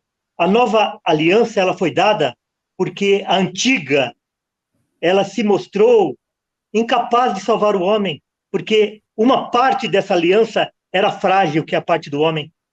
Então, foi por isso que Deus, ele deu a nova aliança em Cristo, em que Deus está numa parte da aliança e Deus está na outra parte da aliança em Cristo. Então, a aliança aí é completa, porque a parte que era do homem, ela é operada por Cristo, ela é substituída por Cristo, é Cristo que opera a obra no lugar do homem. É por isso que a nova aliança, ela é perfeita, é uma aliança eterna. Então, por que que o Espírito vivifica? Porque vem aí o novo nascimento, o diálogo de Jesus com Nicodemos, Nicodemo. nascer da água e do Espírito. Então, esse Espírito tem a ver com a nova aliança, o novo nascimento em Cristo e através de Cristo. E a letra, ela está vinculada à lei. Ah, eu sou salvo porque eu amo a Deus sobre todas as coisas. Ah, eu sou salvo porque eu amo o meu inimigo. Ah, eu sou salvo porque eu não adultero, eu não falo mentira, eu não falo palavrão, eu não bebo, eu não fumo, eu canto no coral, eu canto no conjunto, eu faço solo, eu levantei a mão, eu aceitei Jesus, eu sou sincero. Tudo isso é lei. Então, eu estou apresentando diante de Deus o quê? Os meus atributos, o meu currículo. E ninguém vai ser salvo pelo seu currículo. Nós vamos ser salvos porque nós vamos apresentar o currículo de Cristo. Muito bom, pastor. Que explicação é essa da aliança, hein? Ó, em Deuteronômio Maravilha. 27, 26, quando Deus dá as leis, ele fala assim: maldito aquele que não confirmar as palavras desta lei, não as cumprindo. Quer dizer, amaldiçoado. E depois, a nova aliança vem o quê? Cristo se fez maldição em nosso lugar. Ô, Fernando, as Repete de pessoas... novo, pastor, como é que é? Esse foi profundo esse. Repete de novo o versículo. Ó, em Deuteronômio 27 e 26 diz assim: maldito todo aquele que não confirmar as palavras dessa lei, não as cumprindo. Então, aquela pessoa que durante toda a sua vida não amar sobre a Deus, sobre todas as coisas, ele é maldito, ele é amaldiçoado. Aquele homem que não amar o seu inimigo como a si mesmo durante toda a sua vida, ele é maldito, ele é amaldiçoado. Ok? Essa é a letra que mata. Agora, a palavra vai dizer que Cristo se fez maldito, se fez maldição em nosso lugar. Maldito todo aquele que morrer no madeiro. Então, Cristo se fez maldito, ele se fez maldição em nosso lugar. Ele morreu em nosso lugar. Então, quando nós falamos que Cristo morreu em nosso lugar, é esse o significado. Olha, a gente tem uma visão romântica a respeito da morte de Cristo. Então, a gente fala, puxa, Cristo, ele apanhou, ele foi preso, ele foi ferido no nosso lugar. Ai, que bonito. Ele foi abandonado por Deus por causa de nós. Quando Deus desamparou a Cristo, virou as costas e foi embora, e ficou escuro em pleno dia, e Jesus falou assim: Deus meu, por que me desamparaste? Cristo foi desamparado para que nós fôssemos amparados. Cristo, todas as orações de Cristo, ele falava assim: Pai, Pai, Pai, Pai, Pai. Menos na cruz, que ele falou: Deus meu, Deus meu. Lá, ele deixou por um instante de ser filho para que nós fôssemos filhos. E daí, nós queremos substituir tudo isso pela nossa sinceridade, por obras que são comparadas lá por Deus, lá em Isaías, como trapos do imundo. As nossas melhores sinceridades, as nossas melhores obras são como trapos de imundícia. Sabe o que significa isso, Fernando? Posso falar? Pode, por favor.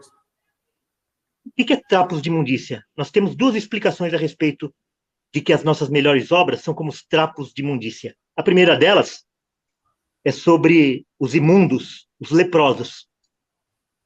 Eles colocavam faixas naquelas feridas e ali eles passavam calor, frio, chuva, poeira, sujeira, e ficavam com aquelas faixas. De vez em quando, eles trocavam aquela faixa. E quando eles tiravam aquela faixa, elas iam com suor, elas iam com sujeira, e saía carne podre e sangue apodrecido junto com aquelas faixas. Então, Isaías está falando, Deus está falando através de Isaías, que as nossas melhores obras são como aqueles trapos. Ou então, aquelas mulheres que naquela época não tinha mods, não tinha essas modernidades que se tem hoje, elas colocavam trapos ali quando elas estavam no período da menstruação. E ali, ficava o dia inteiro ali recebendo todo aquele sangue lá do fluxo da mulher, da menstruação e tal. E quando ela tirava, você imagina a situação daqueles trapos, como é que estavam, né? Então, Isaías está falando que as nossas obras, a nossa sinceridade, ou a gente tocar na banda, ou a gente não adulterar, ou a gente não falar mentira, ou a gente não beber, quando a gente quer apresentar essas coisas para Deus como motivo da nossa salvação, nós somos como esses trapos podres, mal cheirosos, imundos. É isso que significa. E nós queremos apresentar isso no lugar da obra de Cristo na cruz do Calvário. Por isso que ele fala assim: está consumado, está pronto, está feito. Então, nós somos salvos na cruz. Nós precisamos lembrar isso. Nós somos salvos na cruz. Como se foi salvo? Como que você pode fazer alguma coisa hoje, em 2023, se você foi salvo 2000 anos atrás? Como? Não, é impossível isso. Paulo vai escrever para Timóteo assim, ó: nós fomos salvos e chamados. O nosso chamamento vem depois da nossa salvação. A gente é chamado sem a gente saber que a gente é salvo. Percebe? A gente não é salvo quando a gente é chamado ao evangelho. Nós não fomos salvos agora. Fernando, você não foi salvo agora quando você conheceu o evangelho. Agora, você foi chamado. Mas você foi salvo lá na cruz. E de uma maneira mais ampla, você foi salvo nos tempos eternos, quando o seu nome foi incluído no livro da vida. Aos que predestinou, a esses chamou. Aí você chamou. O que vem antes? A predestinação. Romanos 8:30. Maravilhoso evangelho, né, pastor? Demais. Mas, pastor, quando você Ó, fala isso... todos, Gálatas 3:10. Todos quantos, pois, são das obras da lei, estão debaixo da maldição. Porque está escrito, maldito todo aquele que não permanece em todas as coisas escritas no livro da vida para praticá-las. Então... O livro da lei, né, pastor? Hã? Livro da lei, né? Se você quer se salvar pelas suas obras e pela sua sinceridade, diz a palavra de Deus, você está debaixo da maldição.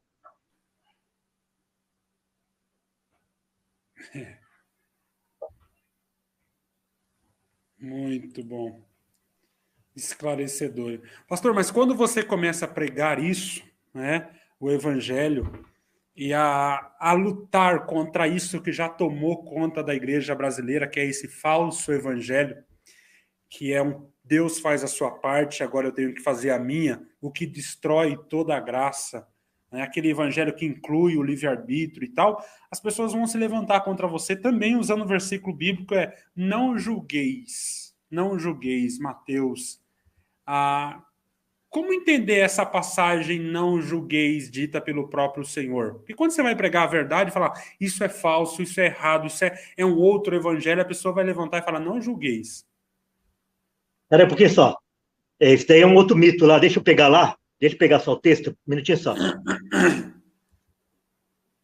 eu abrir aqui também. Você vai pegar 1 Coríntios 2, pastor? Ou vai pegar Mateus? Peraí.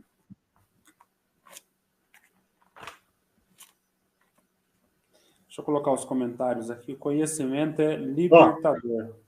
Em Mateus 22, 29, Uhum. Que Jesus fala assim, olha, errais não conhecendo as escrituras nem o poder de Deus. Então, quando a pessoa fala que a letra mata se referindo às escrituras, Jesus está falando assim para ela, errais não conhecendo as escrituras nem o poder de Deus. Lá em João 17, Jesus vai falar assim, olha, a respeito do conhecimento de Deus, né? A vida eterna é essa, que conheçam a ti, o único Deus verdadeiro, e a Jesus Cristo a quem enviaste. Fernando, como que a pessoa vai conhecer a Cristo, vai conhecer a Deus, se não através das Escrituras? Hebreus capítulo 11 vai falar assim, ó, que Deus outrora falou de muitas formas e de muitas maneiras aos pais pelos profetas. Nos últimos tempos, nos falou através de Cristo. Hebreus 1, pastor. Em João Batista encerrou toda a profecia. Não existe nova profecia. O que existe hoje é profetada. A revelação está encerrada na palavra de Deus. Tudo que nós precisamos, que nos faz apto para a salvação, para a sabedoria, está na palavra de Deus.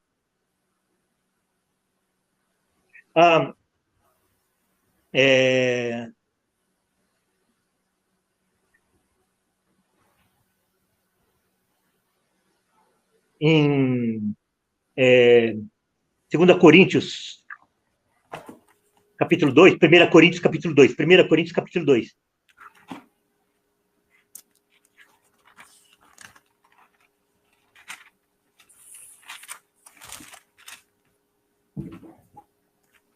Posso ler? Você quer ler aí? Posso ler aqui, pastor? Então lê. O que eu leio aqui? 1 Coríntios, capítulo 2? Pode ser até o 16. Todo ele. E eu, irmãos, quando fui ter convosco, anunciando-vos o testemunho de Deus, não fui com sublimidade de palavras ou de sabedoria, porque nada me propus saber entre vós, senão a Jesus Cristo e este crucificado. E eu estive convosco em fraqueza, em temor e em grande tremor. A minha palavra e a minha pregação não consistiam em palavras persuasivas de sabedoria humana, mas em demonstração de espírito e de poder, para que a vossa fé não se apoiasse na sabedoria dos homens, mas no poder de Deus. Todavia falamos sabedoria entre os perfeitos, não, porém, a sabedoria deste mundo, nem dos príncipes deste mundo que se aniquilam, mas falamos da sabedoria de Deus, oculta em mistério, ao qual Deus ordenou antes dos séculos para a sua glória, a qual nenhum dos príncipes deste mundo conheceu, porque, se conhecesse, nunca crucificariam ao Senhor da glória. Mas como está escrito, as coisas que o olho não viu e o ouvido não ouviu, não subiram ao coração do homem, são a que Deus preparou para os que o amam. Mas Deus não a revelou pelo seu Espírito, porque o Espírito penetra todas as coisas, ainda as profundezas de Deus. Porque qual dos homens sabe as coisas dos homens, senão o Espírito do homem que nele está? Assim também ninguém sabe as coisas de Deus, senão o Espírito de Deus. Mas nós não recebemos o Espírito do mundo, mas o Espírito que provém de Deus, para que pudéssemos conhecer que nos é dado gratuitamente por Deus, as quais também falamos não com palavras de sabedoria humana, mas com o Espírito Santo ensina, comparando as coisas espirituais com as espirituais. Ora, o homem natural não compreende as coisas do Espírito de Deus, porque lhe parecem loucura, e não pode entendê-las porque elas se discernem espiritualmente. Mas o que é espiritual discerne bem tudo, e ele de ninguém é discernido. Porque quem conheceu a mente do Senhor para que possa instruí-lo? Mas nós temos a mente de Cristo. Amém. Ô, Fernando, as pessoas não percebem que quando elas falam assim, quando você fala alguma coisa a respeito da palavra de Deus e ela fala assim, não julgueis, ela está caindo no pecado que ela está te acusando. Porque ela está te julgando que você está te julgando. Porque é o seguinte, nós não julgamos, nós testemunhamos. Então, quando a gente fala que uma pessoa é crente, a gente não está julgando que ela é crente. Nós estamos testemunhando que pela vida dela, pela confissão de fé dela, nós podemos testemunhar que ela é crente. Quando a gente diz que uma pessoa não é crente, nós não estamos julgando que ela não é crente. Nós estamos testemunhando que pela confissão de fé que ela fala, aquilo que ela fala e o modo de proceder dela, ela está testemunhando que ela não é crente. Entende? Então, o julgar é isso. A gente não está falando que a pessoa vai para o inferno ou que ela vai para o céu. Nós estamos testemunhando a respeito da conduta daquela pessoa. Em João 17, eu já falei isso, né? Jesus fala assim, olha, santifica-os na verdade. A tua palavra é a verdade. Em João 17, né? Em 2 Timóteo 3,16, Paulo vai escrever assim para Timóteo. Toda a escritura é inspirada por Deus, é útil para o ensino, para a repreensão, para a correção, para a educação na justiça. Então, como que a pessoa vai falar que a letra é a palavra de Deus? Se a escritura é inspirada por Deus e é útil para o ensino, para a repreensão, para a correção, para a educação na justiça. Olha, em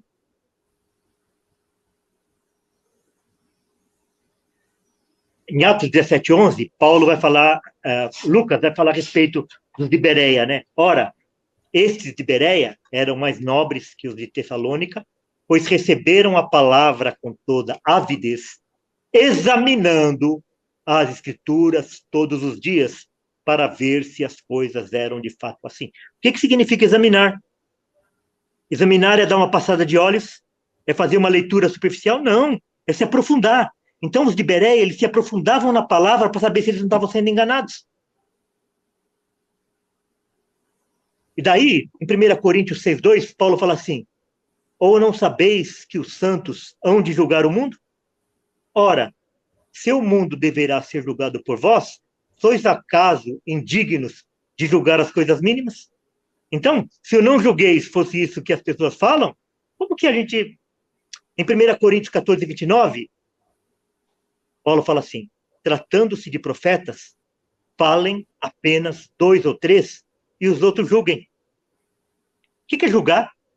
É julgar se aquilo que a pessoa está falando está de acordo com as escrituras. Então, quando a gente está julgando quem está pregando, a gente está cumprindo o mandamento das Escrituras. Que 2 ou 3 profetizam. O que é profetizar? Profetizar é falar a respeito da palavra de Deus. Assim diz o Senhor. E os outros, eles devem examinar as Escrituras para saber que aqueles que estão interpretando a palavra de Deus, eles estão interpretando de forma correta. É mandamento. O próprio Jesus vai dizer: acautelai-vos dos falsos profetas. Como você vai fazer isso sem julgar o que o profeta está pregando ou não, né, pastor? Então, o que a gente não deve julgar? A gente não deve julgar o coração do outro. A gente não deve julgar a motivação do coração do outro. A gente não deve julgar o destino eterno dos outros. A gente não deve julgar pela aparência. A gente não deve julgar com precipitação. E a gente não deve julgar com peso diferente do que a gente julga a gente mesmo. Boa, essa é Quer que eu maravilhosa. repita? Ó, a gente não julga o coração do outro. A gente não julga a intenção ou motivação do outro. A gente não julga o destino eterno do outro.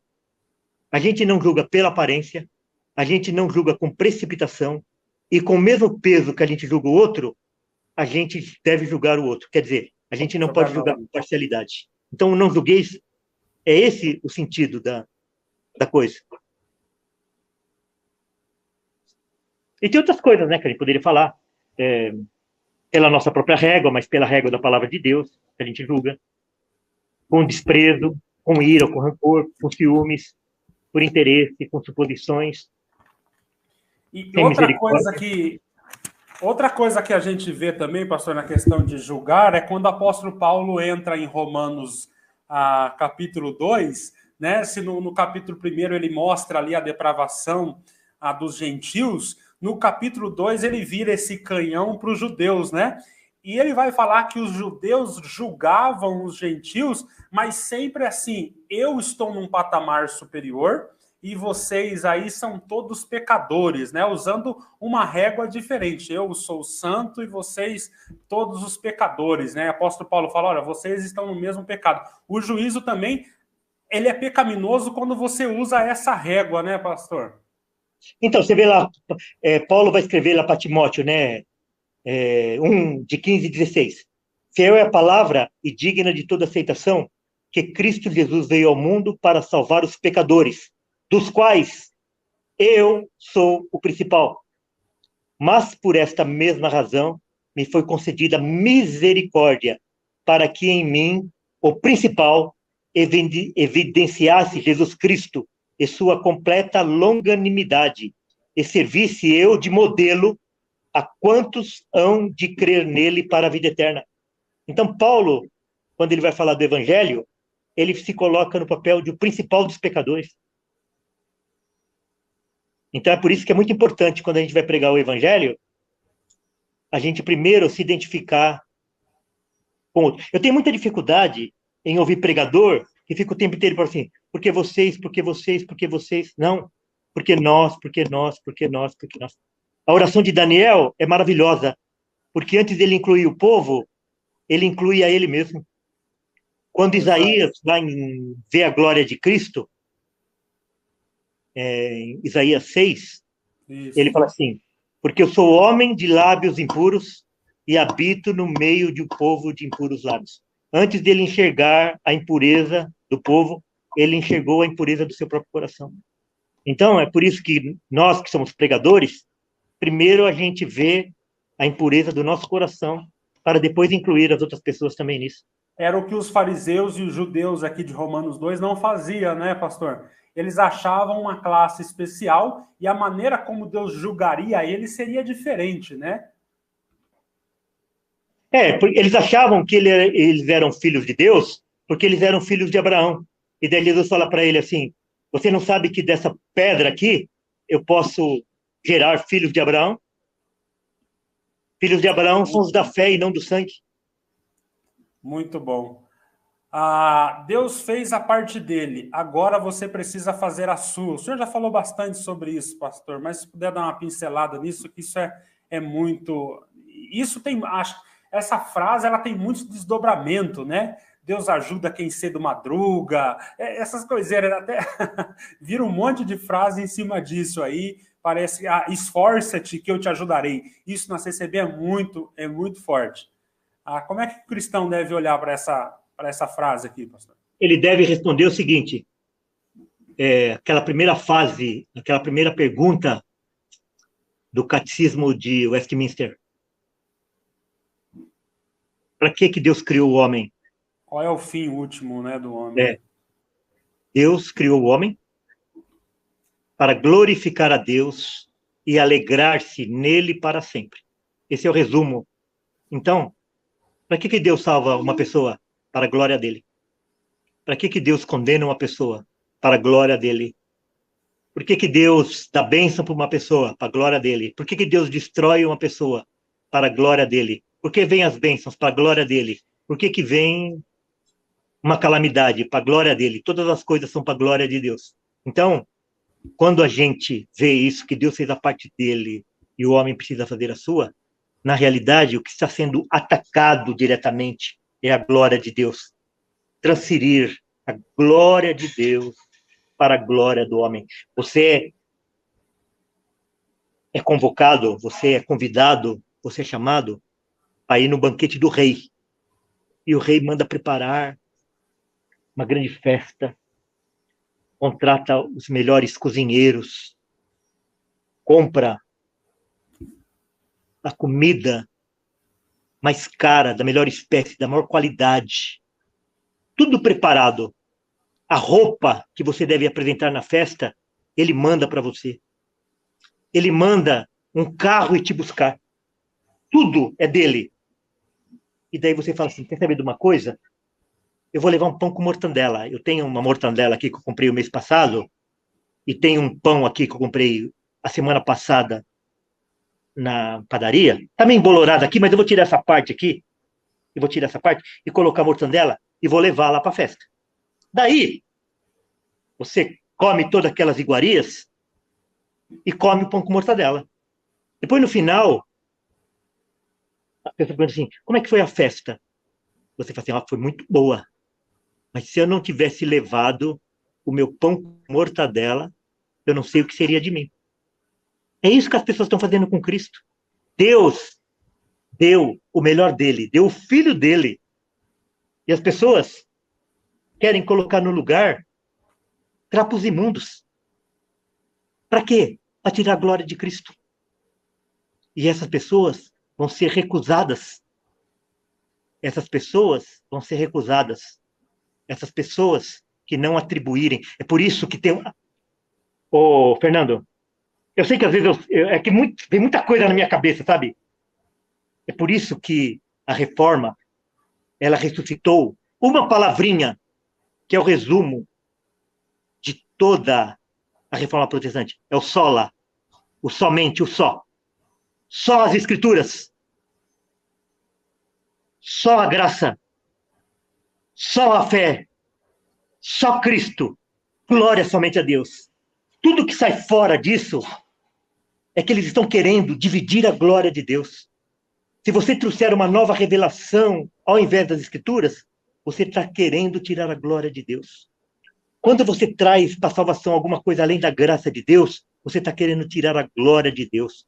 Quando você traz alguma coisa para a salvação além da fé em Cristo, você está querendo dividir a glória de Deus. Quando você traz para a salvação alguma coisa fora de Cristo, você está tirando a glória de Deus. E você não pertence a Deus. Você é anátema, você é amaldiçoado e você não será recebido por Cristo. Porque o passaporte que nós vamos apresentar para entrarmos na nação celestial é o passaporte de Cristo. Lembra um diretor do Banco do Brasil, que ele foi preso lá no Petrolão, e ele entrou na Itália com o passaporte do irmão dele? Lembra desse caso? Lembro, pastor. Então, ele cometeu um crime, mas nós vamos entrar na nação celestial, na pátria celestial, com o passaporte do nosso irmão. Nosso irmão mais velho, que é Cristo, se a gente não apresentar o passaporte dele, a gente não entra. Não adianta a gente apresentar o nosso currículo. Porque eu fui pastor, porque eu pregava, porque eu levei tantas almas para Cristo, porque eu fiz isso. São trapos de imundícia. Tudo é para a glória de Deus.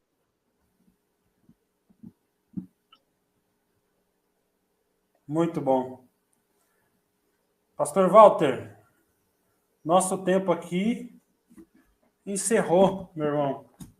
Que live maravilhosa, hein? Era bom que não acabasse. Quem quer ver mais sobre os mitos, está na playlist do Pastor Walter. E o endereço da igreja está aqui, eu vou deixar na descrição do vídeo. Já passei aqui a conferência que vai ter, pastor. Quando vai começar mesmo? Que eu não lembro. 30 de janeiro. 30 de janeiro, né? Eu já passei aqui. Eu vou estar aí dia que o Josemar Bessa tiver.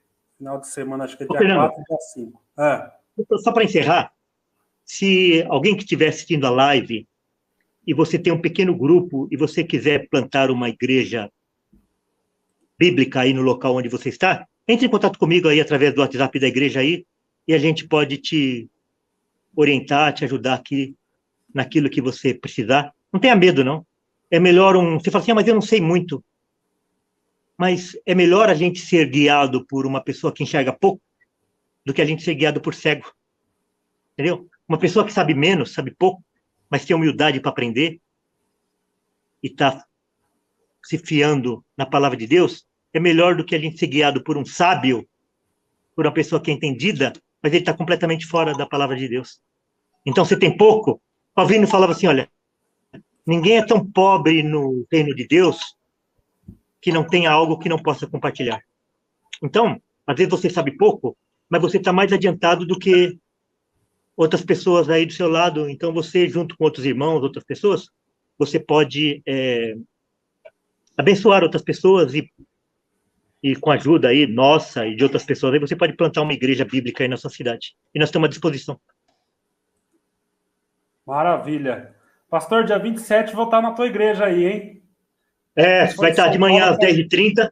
Então, se vocês quiserem, quem não conhece o Fernando, é de São Paulo, ou do ABC, ou aqui da Grande São Paulo, e quiser conhecer a igreja, conhecer o Fernando pessoalmente, então, dia 27 de novembro, ele vai estar conosco aí no período da manhã, levando a palavra do Senhor aí. Maravilha, pastor. Vamos estar juntos, se Deus quiser, conhecer o pastor Walter pessoalmente. E agora o pastor Walter vai abrir uma porta para nós. Vamos trazer bastante pastor reformado aí, que o pastor Walter é conhecido no meio. Né, pastor? Ajuda nós aí nesse canal. Nosso trabalho, 200 pessoas aqui ao vivo agora. E graças a Deus, pastor, muita gente da CCB saindo. E eu não me alegro pelas pessoas sair somente, mas sair para conhecer o evangelho, as doutrinas da graça e tá aí engrossando essa fileira aí de igrejas sérias, bíblicas, nesse país pagão que é o Brasil. Se não for para você sair por causa do evangelho, se não for para você sair por causa do evangelho, por causa de Cristo, não saia, fique. Fique, é isso que eu falo. Exatamente. Uhum. Então é isso aí. O William está dizendo, pastor Walter, indica uma igreja no ABC. Ô, gente, vocês acabou de chegar na live? No ABC tem a Igreja Batista Reformada de São Bernardo do Campo, e tem uma igreja também reformada, chama Igreja Batista Bíblica de Valparaíso, em Santo André. Em Belo Horizonte, conhece alguma? A Alessandra está perguntando, pastor. Em Belo Horizonte? Olha, eu recomendo o seguinte, eu não conheço nenhuma. Belo Horizonte eu não conheço nenhuma. Eu recomendo que quando você vai para uma cidade e lá não tem uma igreja batista reformada, você vai numa igreja presbiteriana do Brasil, não independente, igreja presbiteriana do Brasil, só que você faça como bereano. Você precisa comparar, porque tem muita igreja presbiteriana também, que embora eles professem a confissão de fé de Westminster, mas eles não são reformados, então precisa ter esse cuidado. Mas é melhor você estar numa igreja presbiteriana do que você estar numa igreja batista que muitas vezes tem influência pentecostal e neopentecostal. Exatamente. Pastor, você conhece o Ricardo, pastor de Guaianazes? Sim, claro que conheço. Foi eu que. Vamos marcar uma live Foi com eu ele. que ele é lá da nossa igreja lá de São Paulo, e eu pedi para ele ajudar lá o pastor Souza lá em Guaianazes. Então o Ricardo está ajudando lá na plantação da igreja de Guaianazes. Ah, um Conversa com ele detalhe, sobre a live. irmãos, Fala com ele as sobre nossas uma live igrejas, aqui, elas são. pastor Walter. Hã? Fala com ele sobre uma live aqui. Depois você me passa o contato dele. Então, o Ricardo, ele vem do movimento neopentecostal, né? Então ele tem muita coisa Ah, aí para compartilhar. conhece muita Irmãos, coisa. quando a gente planta uma igreja, essas igrejas, elas ficam independentes, a gente não fica mandando em todas as igrejas. As igrejas ficam independentes. Então, a igreja de Francisco Morato é independente, a igreja de Diadema é independente, a igreja de São Bernardo é independente, a igreja de Cotia é Aham, independente. Então, maravilha. se você quer plantar uma cidade aí uma igreja aí na sua cidade, ninguém vai ficar mandando em vocês aí. A gente só vai auxiliar vocês naquilo que vocês precisarem. Maravilha. Bragança Paulista, conhece alguma igreja bíblica? O Henrique Lima Pires está Olha, perguntando, pastor. Bragança Paulista está em plantação uma igreja lá reformada em Bragança Paulista. Então, se a pessoa mandar uma mensagem lá naquele WhatsApp que foi passado aí, eu passo o contato Esse do aqui. pastor lá de Bragança Paulista, onde Aí, está sendo ô, plantada irmão uma Henrique. igreja. Aí, irmão Henrique. Viu aí? Deixa eu ver aqui mais alguma coisa. Chama o pastor Luiz Henrique de Curitiba. Ed, conversa comigo no WhatsApp. Para vir aqui tem que O ser pastor Luiz Henrique reformado. plantando uma igreja batista reformada lá em Curitiba também. Ah, é? Hum. Maravilha. O que mais? Fernando. O Celso está lembrando uma coisa que eu tinha esquecido. Fernando, o pastor Walter é quem orientou o Saor para a implantação em Jundiaí. Então, em Então, Jundiaí tem o Saor, ele ficou um tempo lá na nossa igreja, ele nos ajudou lá, e daí eu até encontrei o Saor agora lá na Conferência Fiel, e ele está plantando lá uma igreja lá em Jundiaí, uma igreja batista reformada também. Ó, irmãos, vocês que estão sem igreja, não estão indo em nenhum lugar, aí na igreja de vocês não tem uma igreja bíblica aí para vocês frequentarem, todos os cultos da nossa igreja, eles são transmitidos pelo YouTube. Você pode participar, enquanto não tiver uma igreja bíblica aí no seu lugar, você pode participar dos cultos online lá da nossa igreja. Então, entra lá no nosso canal, se inscreva. Todos os nossos cultos, ele é transmitido pelo YouTube. E eu gostaria de recomendar para vocês fazer o curso de Doutrinas da Graça, que está lá na nossa playlist, lá no canal da nossa igreja. E aqueles que desejarem plantar uma igreja aí na sua cidade, porque não tem, manda lá uma mensagem para nós lá através do nosso WhatsApp lá da igreja. Maravilha. O canal do pastor aí é Igreja Batista Reformada de São Paulo. Entra no YouTube e procura. Eu tenho um canal particular também meu, Walter Regiane também. Walter Regiane. Maravilha. Pastor Walter, mais alguma coisa, meu querido? Eu acho que não, né? Está na hora do almoço já, né, Fernando? Tá, a barriga já deu fome aqui, pastor. Mas eu agradeço aí a oportunidade, sabe? É sempre um prazer para a gente compartilhar o evangelho, viu? Alegria, a honra é nossa. Não tem um prazer maior da gente falar do evangelho, falar de Cristo e que pregação maravilhosa nessa manhã, viu? Então, até dia 27, se Deus quiser, pastor, vamos estar junto aí, né? Tem com o tempo que a gente vai almoçar depois, viu? Ah, é? Nós vamos almoçar depois. E aí a gente vai ter um papão aí. Pastor, uma alegria estar com o irmão aqui na live. Deus abençoe por contribuir, por nos ajudar aqui nesse pequeno canal, nos fundões do YouTube. Mas é assim mesmo. Louvado seja Deus por Irmãos, isso. Deus abençoe, é o seguinte, a gente precisa lembrar que todos os profetas que levaram a palavra de Deus, eles foram mortos. João Batista foi morto. O próprio Cristo foi morto. Todos os apóstolos, exceto João, eles foram mortos por causa do evangelho. Então, quando a gente leva o evangelho, a gente vai ser perseguido, nós vamos servir motivo de chacota, nós vamos ser abandonados, nós não vamos ser convidados para churrasco, nós vamos perder festas, nós vamos perder amizades. Eu tenho muitas pessoas que, quando eles me veem na rua, eles atravessam a rua, eles me bloqueiam no WhatsApp. Mas Cristo, os profetas e os apóstolos, eles sofreram muito mais. Então nós devemos lembrar isso. Então, a mesma palavra que faz com que a gente ganhe novos irmãos é a mesma palavra que vai fazer com que a gente perca amizades, parentes, amigos e irmãos. Mas quando a gente faz para Deus, Deus nos conforta, Deus nos sustenta.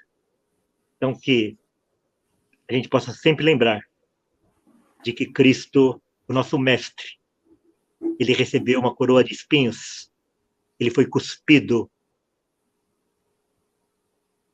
ele sofreu toda espécie de humilhação por causa da missão que ele estava cumprindo. Então, quando a gente é oprimido, quando a gente é abandonado, quando a gente sofre por causa do evangelho, nós devemos nos regozijar com isso.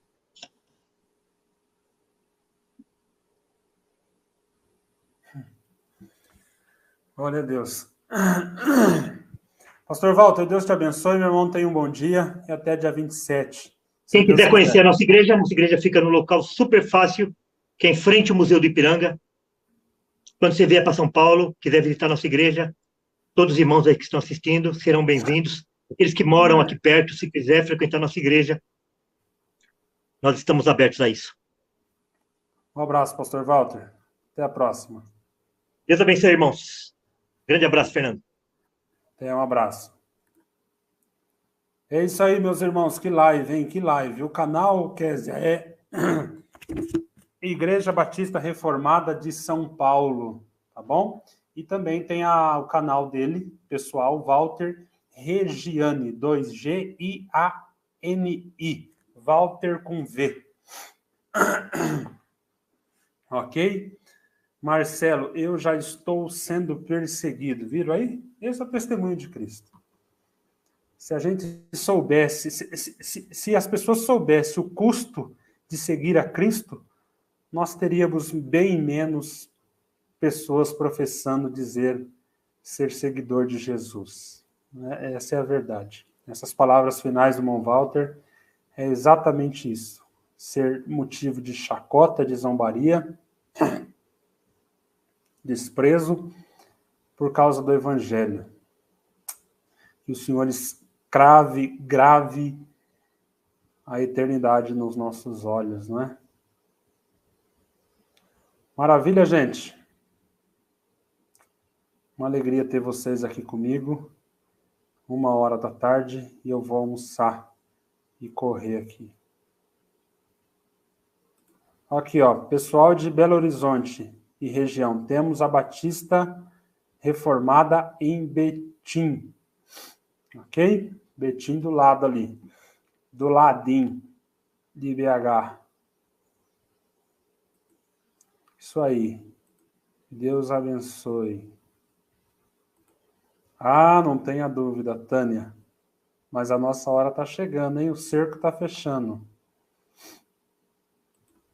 Fernando, em Bragança Paulista tem a Igreja Batista Redenção. Tem canal no YouTube. Ali, maravilha. Não sabia disso. Meus irmãos, Deus te abençoe. Fiquem com Deus. Até amanhã. Amanhã é sábado. Vamos ver se a gente faz uma live amanhã. Deus abençoe os irmãos. Fiquem com Deus. Eu estou querendo fazer cortes nos vídeos. Vou achar as partes que foram muitas nesse vídeo. Pedir para alguém fazer o recorte para mim, ver se o Gedeone faz. Colocar no YouTube os recortes, tá bom? Vou ver se eu consigo aqui. Se o Gedeone não conseguir, vou ver se tem algum outro irmão aí que faça esse trabalho para nós aí, que eu não sei fazer. Um abraço, meus queridos. Deus abençoe.